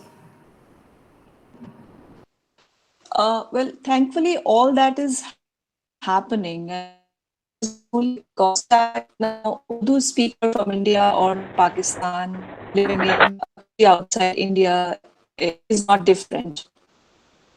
So this, and one very important thing is that meeting with literary stalwarts on both sides of the border was never possible for people living in India. So we could, people living in England and people living in America, especially it began with the UK, that different kinds of poets were being invited. Poets, there's this audio disturbance. Yes, the poets like Faz Ahmad Faz and all big, and that people from both sides of the border could listen to them, could talk to them, could actually reach out to them. So it's one language divided by political borders, and not just borders, but it is very difficult to communicate with each other. There are so many barriers, political barriers, and India, Pakistan stand as two opposing nations, two rival nations, I don't know, for many, many years in future as well. And look at this interesting thing that the northern Indian subcontinent and Pakistan speak the same language. We have to use English to talk to a person living in South India, but we do not have to use English to speak to a person living in Pakistan. So that kind of thing. So that necessity, of communication has been facilitated by the migrant population and the lovers of Urdu and UK. And this, when you grow into this field, you understand, that love for Urdu is something very peculiar, because Urdu is poetry, and which in South India, like even if you talk to a Tamil speaker, he'll say Urdu poetry is lovely. This is Urdu. I just love it. It has some voice. It has some sonority, which is very musical. So that poetry was exchanged, those renditions, great poets being invited outside India, in the UK, by the commission, by the diplomats, and in it began very gradually, but then it did take a very big shape. And there are a lot of good journals which are being published, like Annual of Urdu Studies, although it has stopped for a while now, but it did a good service to bring a lot of good writers across both sides of the borders under one academic forum. So those things, the things that you've mentioned, are very much happy. That is something really good. Thank you so much, Viva. I think we now need to move on to our last two papers. So Marcello will introduce the next speaker. Okay, so as I said earlier, we are going to move on with Saka from Unicamp and then João. Just to say for the people who are with us now, Saka is a PhD candidate in sociology at Unicamp, and he's going to talk to us about the African literary field. So Isaka, you can go. I keep you alert of the time. Okay. Thanks to being with us. Marcello. Hi, good morning. Thank you, Marcello. And first of all, I would like to thank Marcello and Stefan for the invitation and congratulate them for the organization of the Congress. It's always an honor to be here to talk about the topic that I research in my PhD, and that I think in some way unite us as researchers in the field. For me, it's always a pleasure to be in a place like this.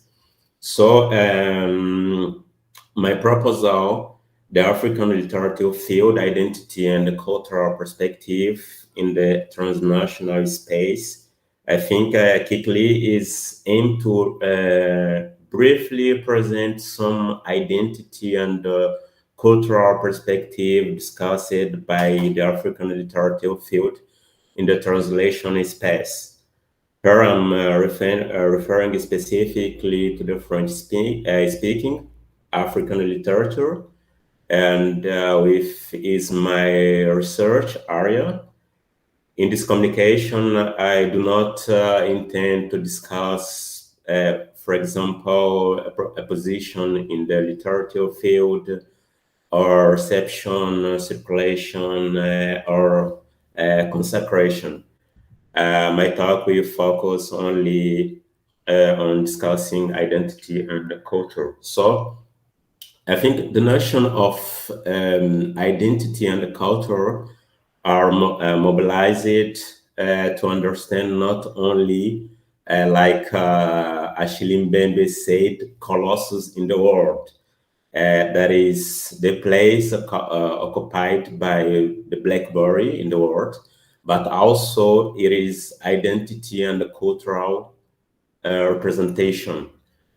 So writers from French-speaking Africa countries from the 1980s and I think to early 2000s, such as Alema Banku, Fatou Diom, Besora, Kaliste Beyala, Sami Talk, and others. I can mention, I think, present proposal in their works to dialogue with and question.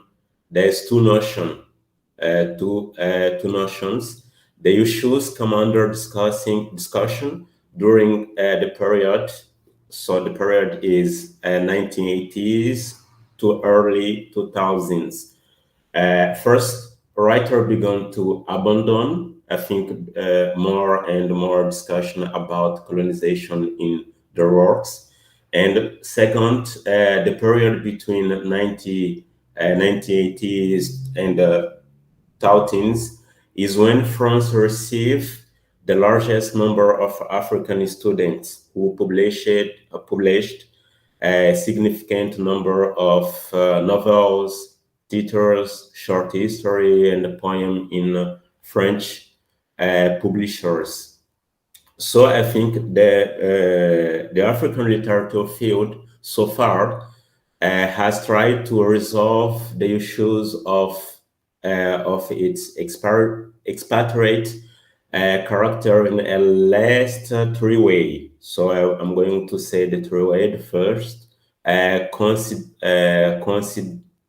think the first coincidence with the premise of this empowerment and with define the African territory be replacing geographical borders with cultural borders. The second seeks to rehabilitate geographic border and repatriate literary space. And this, I think this is advanced by proponent of that myth be clearly the continental literature. And finally, carried the last, carried by children of post-colonialism and world literature. The third way ignore the geographical limits, preferring a logic of transcontinentally over cultural reference. So I think this first one, considering this third perspective, which is almost antagonist to the second, the author, children of the post-colony, are, as so far we know, the first to use passport, that is to have, for example, dual nationality. I can, for example, Fatou Diom, France Senegalese. We have two, also Scholastic Mukazonga, French Rwandan, Leonora Miano, French Cameroon, and Alema Banco, French Congolese. Are example of writer who, with dual nationality, who consider themselves African and at the same time defend their belonging to other geographic and cultural space beyond the geographic border of the African continent. The discuss posed her is that as a subject to do not have established, for example, identity. They can have dual nationality and they belong to more one or than one culture. I think in their work, we can see they distance themselves from an African writer that, according to them, was entitled essentialist, affirming their concern with the world, presenting a new, noisy, colorful, mixed literature. These authors see in their situation the very condition of the emergence of this world literature. Thereafter, an image that I think beefing their conception of literature, that a new Africa globalized and cosmopolitan Africa. So I think this is an interesting idea. Two, they make people understand their work speak not only to Africa, but the work by first introducing themselves as writers. They highlight the quality of their work. In short, the children of post-colony place themselves is such as position. They can claim literature. Sorry, one moment, please.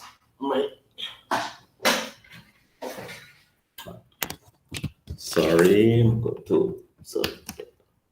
okay. Nice. The author, in order to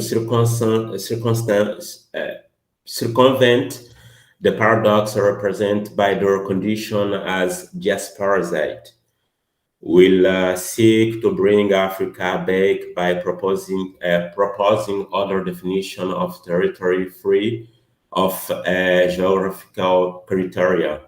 I think in this case here specifically, the argument is to say the black are not all the black are all over Africa, so only in Africa, and their publication, their works are all over Africa, because regrets of other, they are, I think they all have some she wants to say, they have some identities simply because they share a culture and history of slavery and colonization. So I think the replacement of geographic territory by a cultural and a symbolic territory explored in this way has several advantages. So first, it validates the idea of a black nation, and whose nation is on this occasion extended to the scale of a continent, even of entire diasporic community. And second, it allows to preserve the illusion of the overplaying of literary space and the national territory. And the last one is also authorizes the regrouping under the same flag, not only of author from different French-speaking African countries, but also West Indian and Guyanese and maybe other Haitians. I think on this occasion, the orators are guided in maintaining in their literature works are in the critical text the myth of this common identity. So I think in this case, the idea of identity, we can consider not only the idea of culture, but the idea of identity is very important for this reason, that distance cannot change. According these authors, identity and culture are not hierarchical, but governed by the principle of equivalence of values. So that is why places are irreducible if they are in contact with each other, and no limits. So no place being superior to other can crush the others in the sense of dominate allel, reducing to erosive allel. Applying to the literature field, the poetics of the place allows us to be beyond, I think, the limit of territorial politics. With its irreducible character, the African literature field no longer need to fear is an autonomy, and even less for westernization. Likewise, for example, epidermal criteria no longer have a decisive reason to be in the process of optation. So I think it's very interesting. For example, a writer, Alema Benku, talk about this idea, and Fatou Diom talk about this idea. So this criterion of maybe unpredictability may seem capable to providing idea for reflection for who think that the poetic of pleasure and to risk of making any distinction between the different fields impossible. This is to forget that the glycation theory does not lead to humanization. On the contrary, it aims to preserve the deserved. In this regard, we recall the way in which this author proposed the idea of identity common to all Blacks. In the same way, he refused to see literature in a uniform and undifferentiated mass. So it can be said that identities are reducible for the simple reason that not can erase experience. Likewise, the African literature field refer less to a referential space than to I think, a theoretical experience too.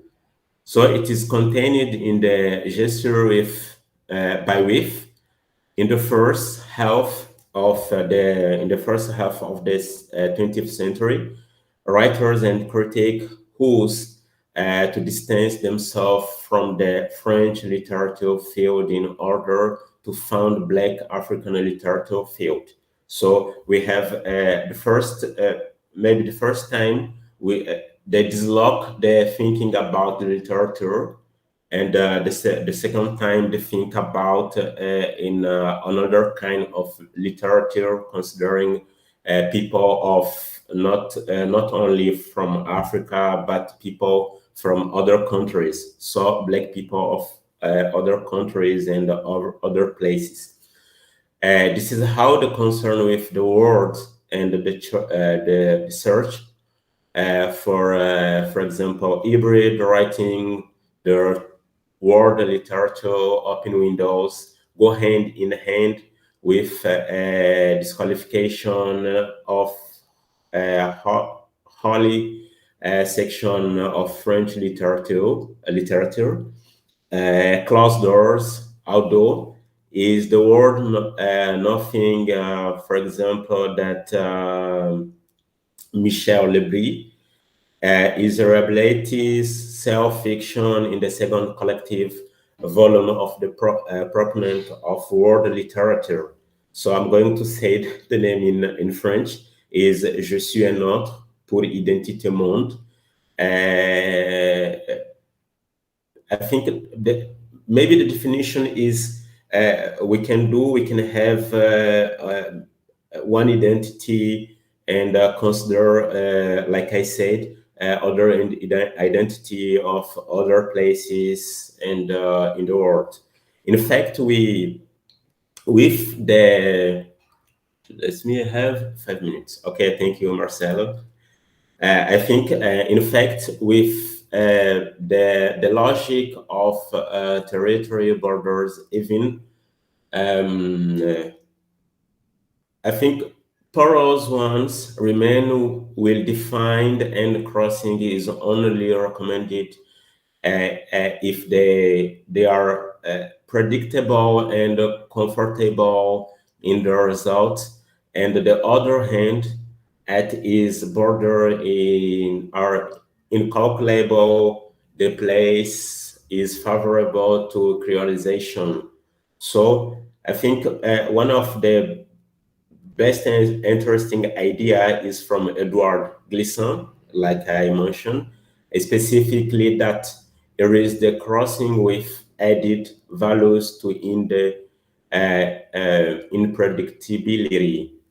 So I think my time is over, maybe, but I think the idea, the discussion about culture and identity is very interesting, because the recent writers from Africa and other places in the world maybe try to discuss about not one kind of culture and not one kind of identity, but try to think identity and culture in the context of globalization. So I think it is very important, because, like I said, the novels and theaters and other kind of work is present in I think many places in the world, like France, like USA, like England, and other places of the world. So thank you again to be here. I think and I'm sorry for my English is not good, and so I think it's that. Thank you, Isaka. We have time for one or two questions, maybe. Let me see. I have a two brief observations. First, Okay. I really liked your point about symbolic territory, because I think that is very much how Africa figures in, well, contemporary popular culture. I'm thinking of a film such as Black Panther, which creates an entirely sort of imaginary Africa. So that was just an interesting point. Another observation is that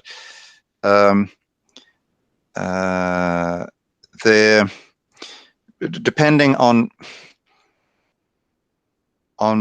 what sort of part of Africa one focuses on, the tensions between the national and the transnational will be different. And it seems to me that there are actually three cases, Angola, Mozambique, and South Africa, where the notion of a national literature has been particularly strong. And there are many reasons why that is so. In Angola and Mozambique's cases, I think it has to do with the fact of the wars of liberation that sort of shaped a national identity, and also the relative isolation of the Portuguese language in Africa. And South Africa is, of course, a very different and complicated case. But, yes. I think in the case of the French African writers, in the last years, maybe since 2000, they defend mainly. We have two ways, I think. The first is from authors like Alema Banco and Fatou Diom. They defend the idea of identities in not only in the continent, so in other places. And the second idea from writers like I forgot the name now, but they defend to identity from Africa. So I think the big problem is that because we are in a globalization world, so we cannot. It's very difficult to close an identity, even the identity of Africa. So we have to think. Maybe I understand. For example, Wachongo, the author of Grão de Trigo. I don't know the name I don't know the name in English, but they define the closing identity. So other writers defend the. I don't know if it's the opening identity, but they defend the identity kind of dialogue with other places and other people in the world. So I think it's very interesting to think about that because, like I said, we are in a globalization world, so we cannot only take a position and say we have this identity and we cannot maybe dialogue with other identities. Nice. Jared has a question. Yeah, I mean, it's fascinating. I suppose sort of slightly reframing the question you're asking, it is, what are the grounds of a kind of relationality beyond the nation? If the field is a relational space, how do you establish that kind of relationality? And I understand you to be saying identity itself can be a ground of relationality, in this case, circumscribed linguistically. And that, I suppose, makes sense to me because another way of thinking about what grounds relationality is as a shared material. And it seems to me the writer in the first place encounters a linguistic material, but also a material made up of literary traditions. So that makes a lot of sense in terms of what you're saying about Francophonie and Francophone Africa. And I suppose I'd be interested to know, I mean, in a general sense, I'm interested in the question of, how far can relationality extend? there must be some limit. So like, what is the limit? And yeah, so how does one sort of move beyond the linguistic borders? And I suppose this does connect back a little bit to the question of Urdu and Urdu as a sort of transnational linguistic, but also literary space. But then India itself, or South Asia, kind of raises all sorts of complicated questions about the relation between, what you have to do for material from one linguistic space to enter into another. Can I really be related? Is my problematic the same in Urdu as it is in Tamil? If the traditions are different, if the problematics are slightly shifted, if genres might mean ever so slightly sort of different things. So yeah, I don't know. Those are just reflections and thoughts on what you said, and perhaps you have some responses to them. I think there are an author, Jacques Chevrier. Maybe he published a book in beginning of 2000. She said, I think that this idea of linguistics is very interesting. But for example, Alema Banco, she stayed in France since 2000. I think 3 years ago. So actually, he don't live in France. He live in USA, and the author of French, the African French authors, migrate to other places of the world. For example, USA, for example, Italy, and other places. I think this movement of these authors try to maybe to not limit themselves in a unique place and linguistic places. For example, France was responsible to publish their books and their works and for many years. So actually, they publish. For example, we have an example of a Cameroon author in USA. She published a book directly in English, and we have another in Italy. So I think is a very. I really agree. Is very interesting to try many ways to publish books and her works in other places in the world to try to not only to publish in France. I don't know. Just Viva raised her hand, but we are running short of time, so I think we can pass to João and have more question after to João and Isaka maybe, or it's okay, just not to. Okay. Stefan, you are not with the microphone. Sorry, I think we will in the end be running about 15 minutes late. Okay.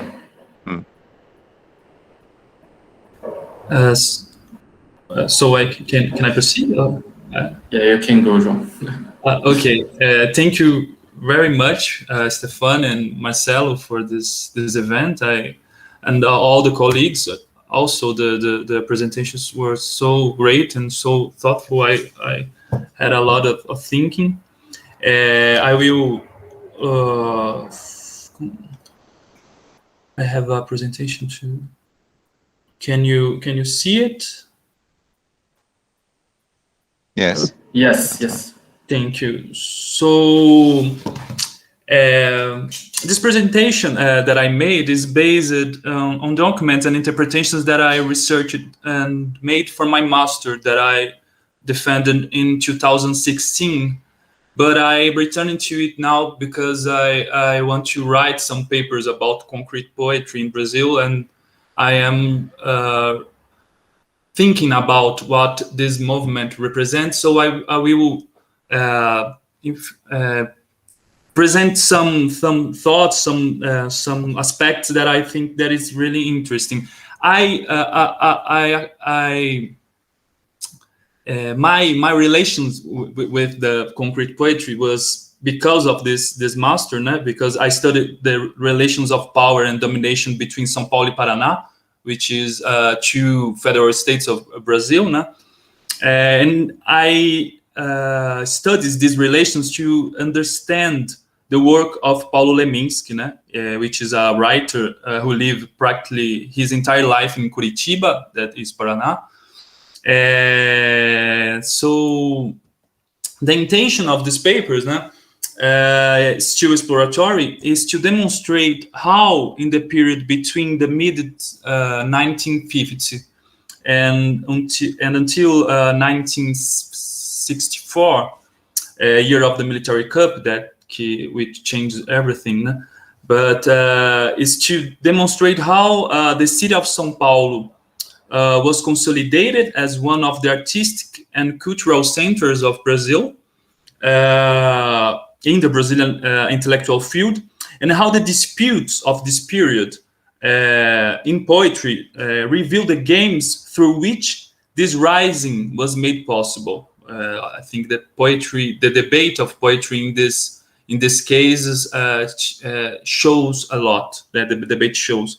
And also, I would like to explore how the dynamics between the groups was mediated by their entanglement with currents of national and international forces. All this in an exploratory sense, I may reinforce, but is to debate with you. So in the 1960s, the debate of Brazilian poetry is generally portrayed based on the opposition between formalism and engagement, especially because of the scenario of extreme political turmoil of the Brazilian intellectual field and the political field also. There are basically 2 groups that polarize the poetic debate of the period, centered mainly on the cities of Rio de Janeiro and São Paulo. In São Paulo, we can say that the group of poets that gained relevance in the poetic debates of the period was the Concrete Poetry group. It's the Right magazine. It's their magazine. Where they divulgate their poetry or their criticism. And in the Rio de Janeiro, the group, the poets that organized the Centro Popular of Cultura, Popular Centers of Culture. Both groups were intertwined with the newly founded universities. They belong to the universities, and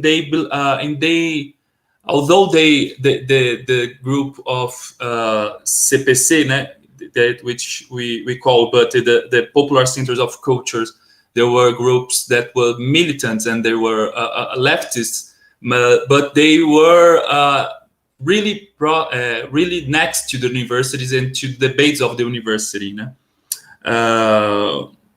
These groups will occupy the center of the poetic debate, discussing through poetry and poetry criticism the pressing discussions of the intellectual concerns of the period, such as modernization, underdevelopment, and the project of nation.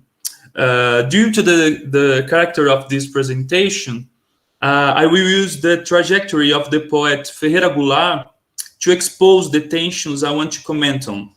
So Ferreira Goulart is a poet, is an important poet, a Brazilian poet. Was born in Maranhão in 1930 and arrived in Rio de Janeiro in 1951 at the age of 20.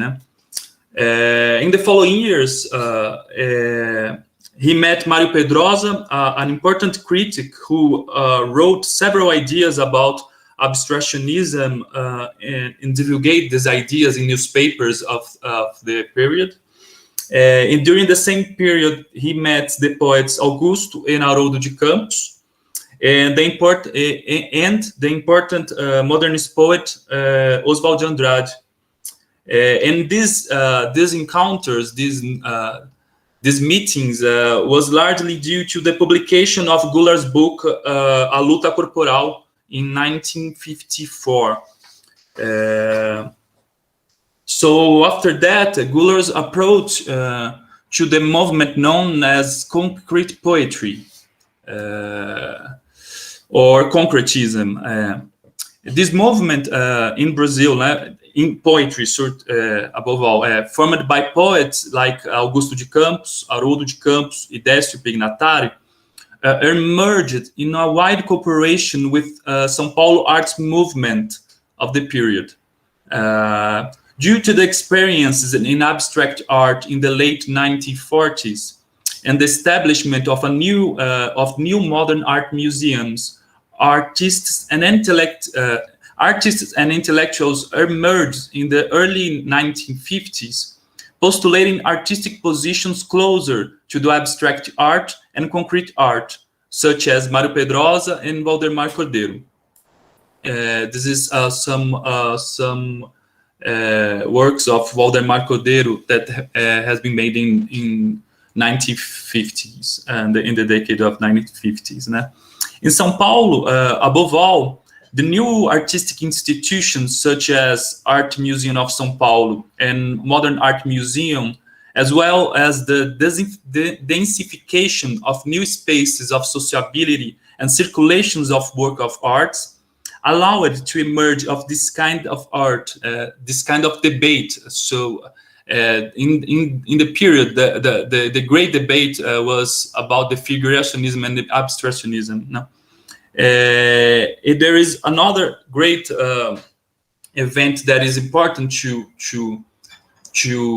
comprehend the centrality of this debate in the intellectual field of the period. That was the successful 1951 and 1952 biennials, which consolidated and placed abstract language at the center of the Brazilian debate, especially with the awards for Max Bill in 1951, and the predominance of the works of Lydia Clark, Cícero Dias, and Luiz Sassilotto in 1953. So to say, they are painters which works with the abstract language, or in a sense of more anti-figurationistic art. So in this period, the group of poets formed by Décio Pignatari and the brothers Augusto and Haroldo de Campos had already created the tiny print independent magazine called Noigandres, and since 1952 had been in extensive contact with the group of artists from Group Ruptura, led by Waldemar Cordeiro, a group of painters. And they begin to establish an entire international network of support and circulation of their poetry and their theories. From 1953 onwards, they began to exchange letters with the poet Ezra Pound. In 1954, they traveled to Europe to make contact with the avant-garde musicians like Pierre Boulez, John Cage, and Edgar Varese. In 1955, they began to dialogue directly with the teachers of the Ulm School of Design, in special with the professors Thomas Maldonado and Eugen Goringer, which was secretary to the artist Max Bill. After all this network were made, they organized in 1956 the first concrete art exhibition in Brazil, in which Ferreira Goulart has participated, and with other artists and poets. In this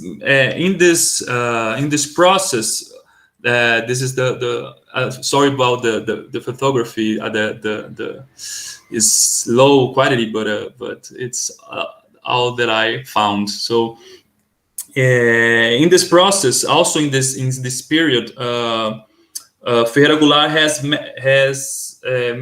married Teresa Aragão, a well-connected student in Rio de Janeiro, and became proximate to Mário Pedrosa, and has achieved a lot of literary assets. In this decade, in 1950s, Ferreira Goulart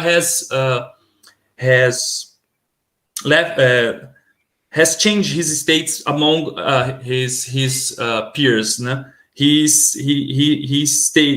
changed from a low resource migrant from Maranhão to a journalist and a poet, in a process of being assimilated by the intellectual circuit of Rio de Janeiro.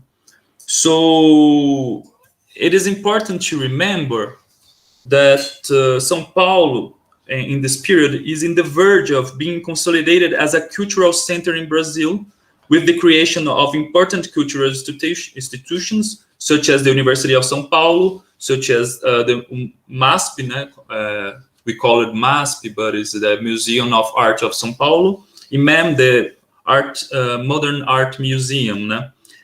Although the city has important participations in the Romanticism and the modernism of Brazil, this is the period that the city has emerged as a vast and a dense lieu of cultural production. So the concrete poets from São Paulo, above all, they form a group whose literary style mix Gestalt theories, futuristic and abstract art references, and surrealistic music.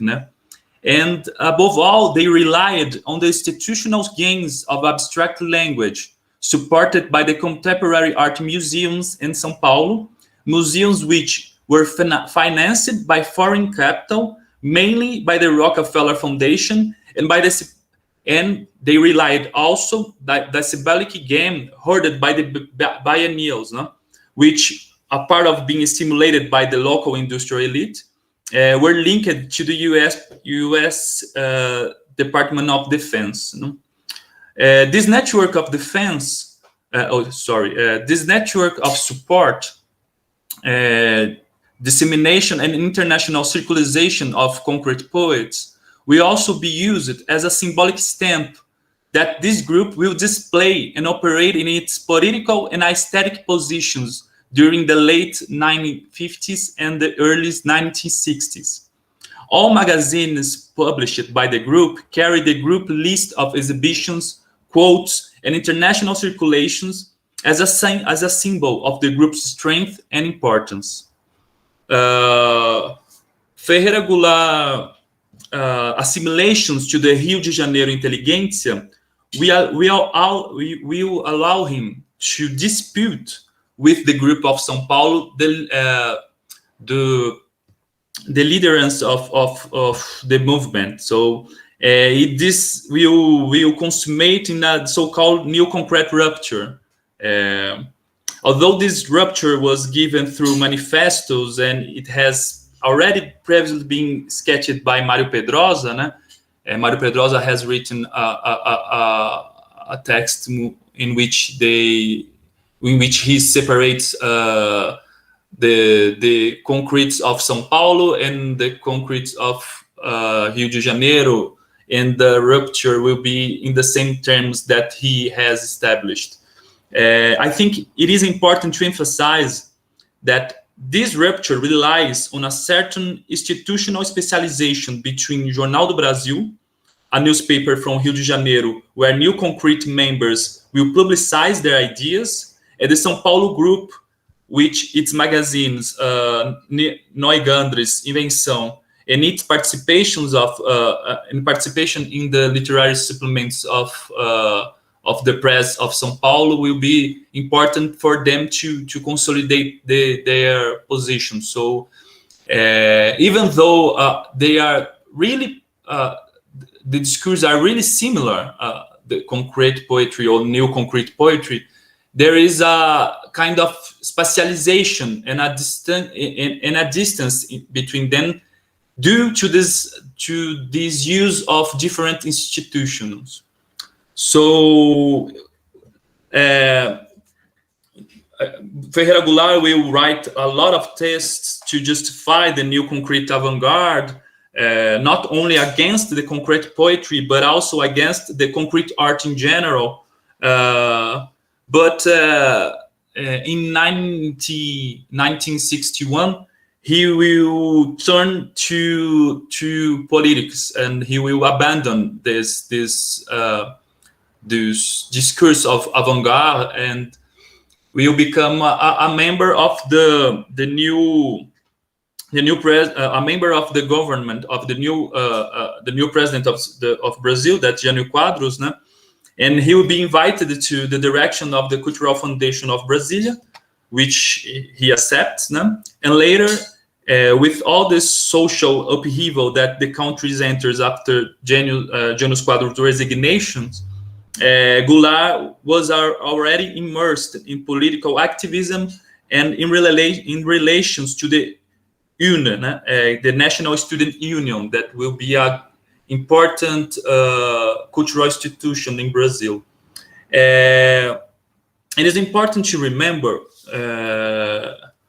that two fundamental tensions are at play between the late 1950s and the early 1960s, namely the extremely radical political context and the emergence of artistic movements engaged with political party support. Mainly these artists will be also close to the universities. No?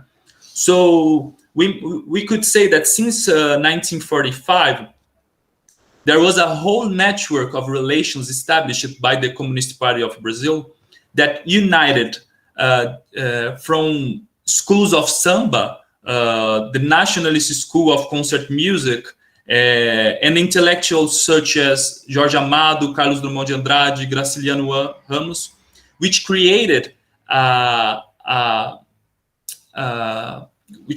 strong participation of the communists in Brazilian intellectual world.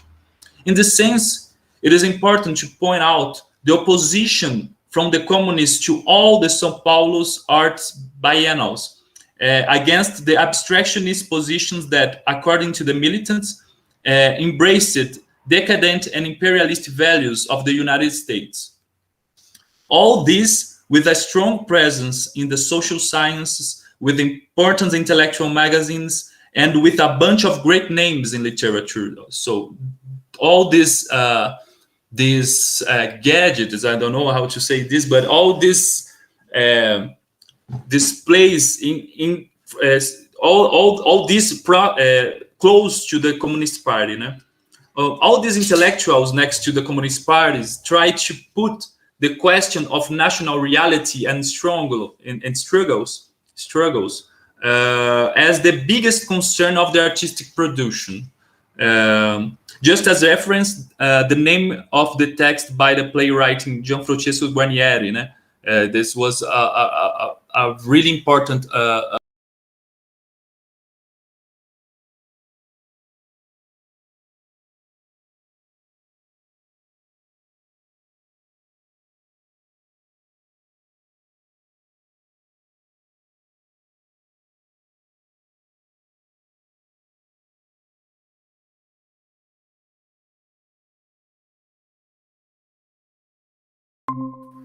the National Student Union. They created the literary magazine Violão de Rua, which reunited important names of Brazilian poetry. These centers created an effervescent, engaged university culture by various delegations in many universities of Brazil.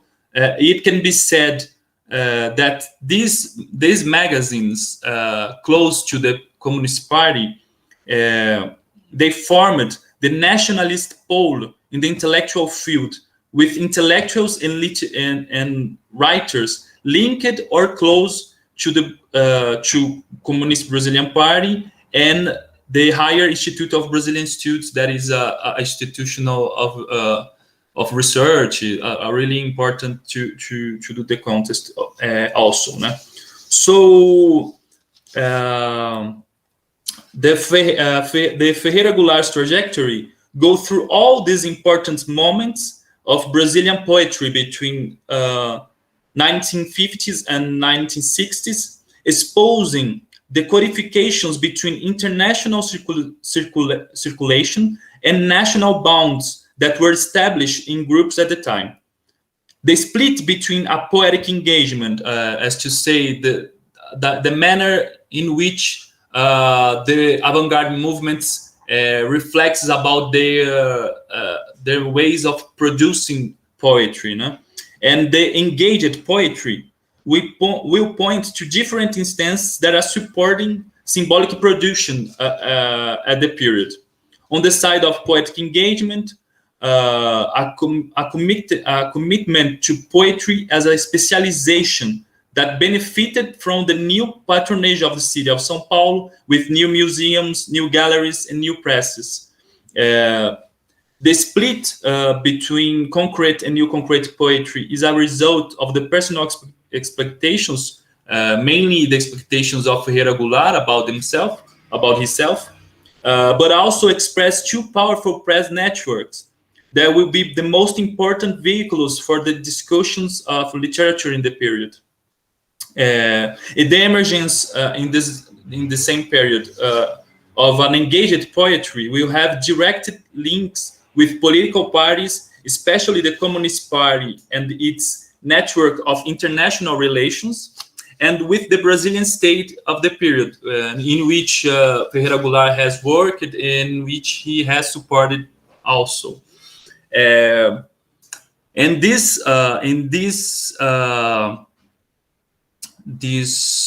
group of engaged poetry will place at the center of its aesthetics the concern with the deadlocks of Brazilian reality as a mainstay of their poetry.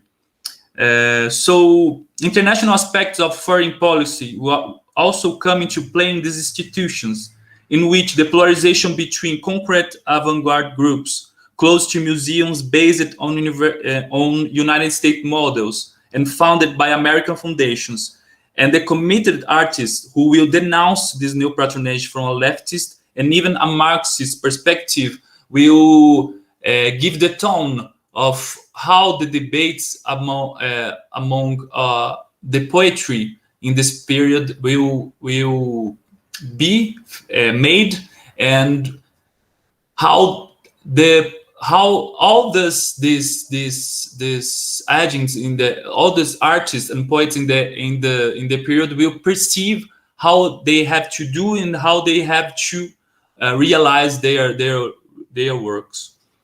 So I know we are out of time, so I try to say a little more faster. So thank you very much, and I'm looking forward to hear what you have to say. Thanks, João. We are a little bit over time, but we have time for some questions. João, comments. A brief comment? Mm-hmm. Yeah, okay. Yes. Go on. Thank you so much, João. Fascinating paper.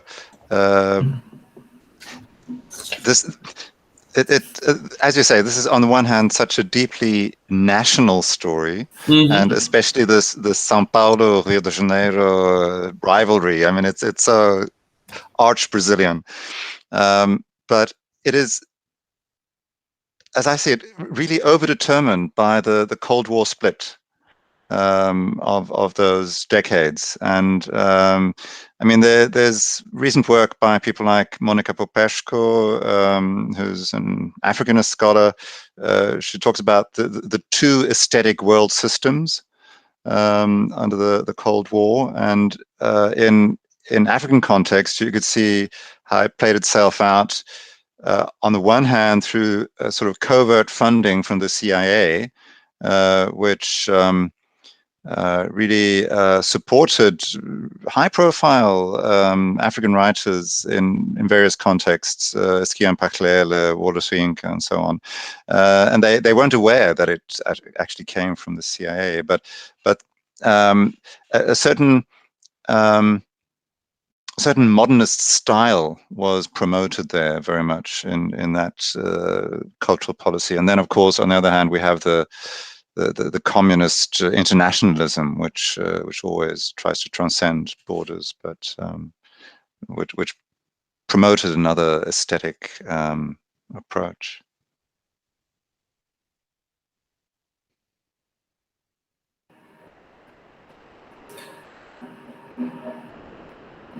João? Yes, I think that's the catch. I think that that seems like something that is I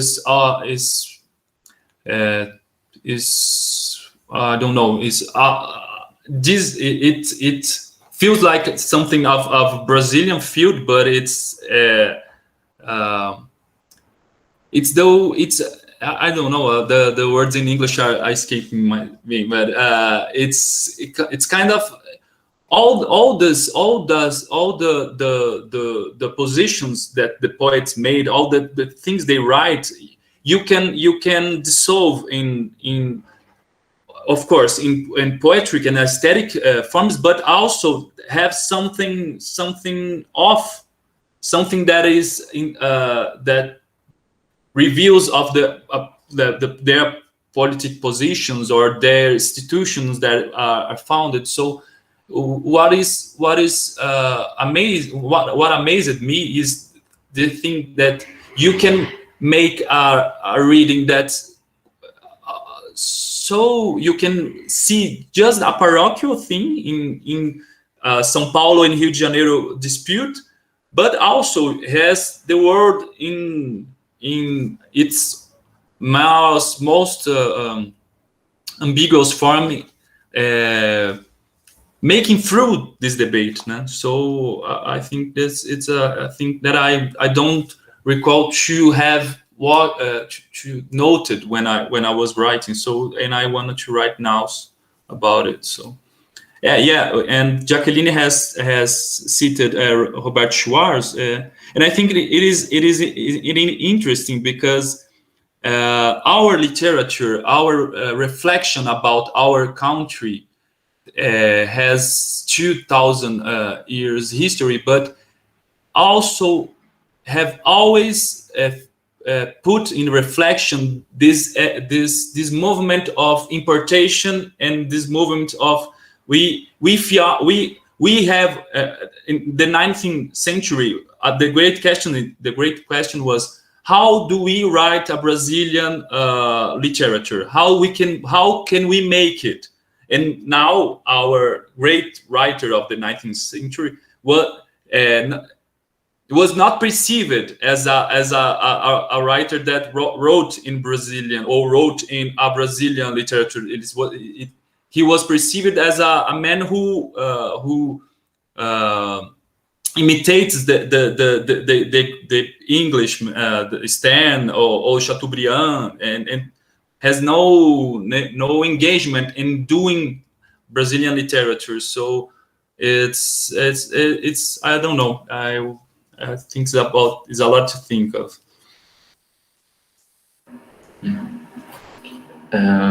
Thanks, João. We have more comments or questions. Could I just ask Jacqueline quickly, which of Schwarz's books? I mean, where do I find that essay, Marco Histórico? I think it's from What Time Is It? But I will. Okay.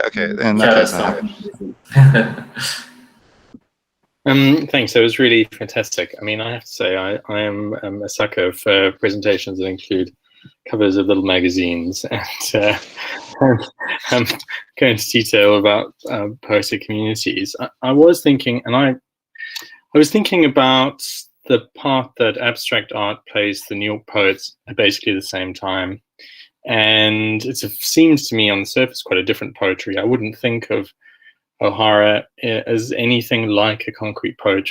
And maybe the abstraction is slightly different, although the images you showed looked a bit like Kandinsky and nothing like Pollock. But so I suppose even without thinking about whether there were actual connections, I mean, a city-based poetry sort of focused on are supported by certain institutions. In the case of the New York Poets, a connection with Harvard, but certain kind of theaters, but very different kinds of poetry that move off. And I guess the question is, is why? I wonder if you have any thoughts about that. Yes, absolutely. I think it is quite. I think there is very interesting the manner of how the discussions they are imparted.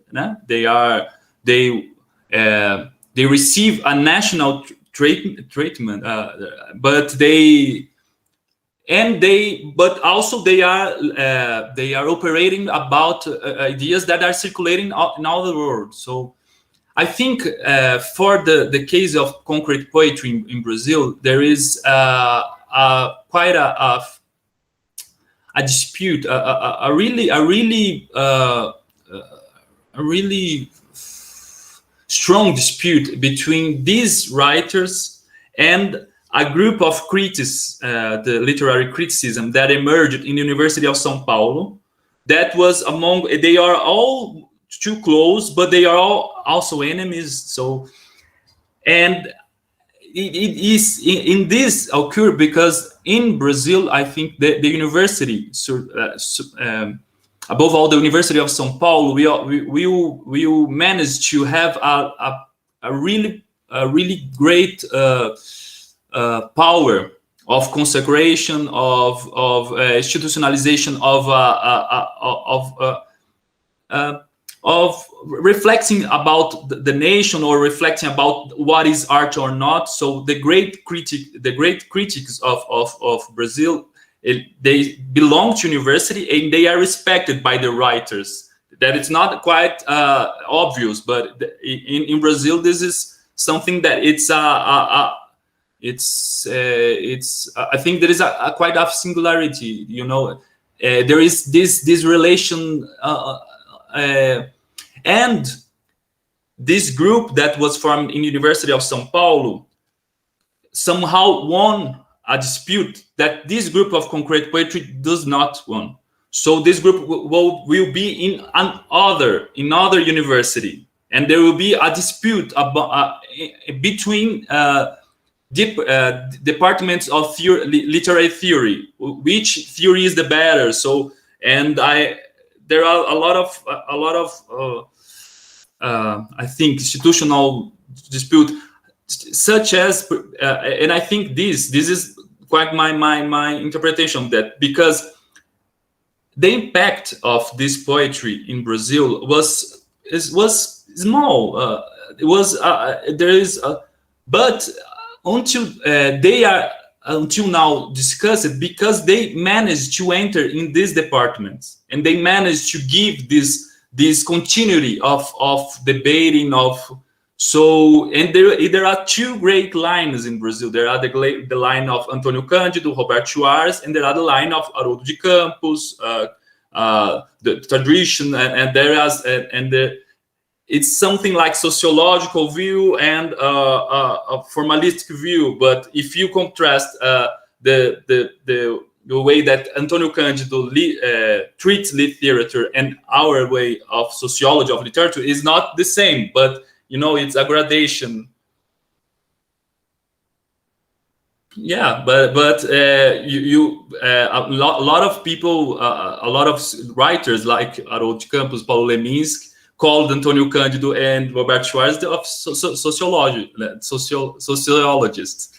So it's a dispute. It's a way of trying to classify things. That is quite interesting. But I'm sorry, but I was caught up by the fun. So I think we are running a little bit late, but it was really nice to have you all here to listen to your presentations. I myself could debate more for our times, but we have scheduled things, maybe all of us. And then I will thank Stefan, thank Miraldo and FFLCH for receiving us at our YouTube channel. It's a real pleasure to establish a relationship with this Stockholm University with Stefan. I think I learned a lot listening to all the seminars we made in May and today, and I hope for all of you guys it has been a good experience also. Stefan would like to say some words also. Yes, well, thank you, Marcello, and thanks everyone for participating so loyally in this experiment, which I think has come off very successfully. I've learned so much. I'm delighted to have sort of met João, Isaka, Jacqueline, whom I didn't know before. I hope at some point we can actually meet in real life. And thank you, Viba, and well, Rizwan isn't with us now. I imagine it must be getting late over in India. But there are challenges at certain moments. At certain moments, one can sense that we are actually on different continents, but for the most of the time, not. So we will, Marcello and I will be sort of reflecting on the experience of these two workshops, and we will at one point or another get back to you. And yes, with that, I'm wishing you all a good afternoon in Brazil, and good evening to those of us in the European time zone. So bye. Thank you so much. Thank you very much. Bye bye. Thank you so much. See you. See you.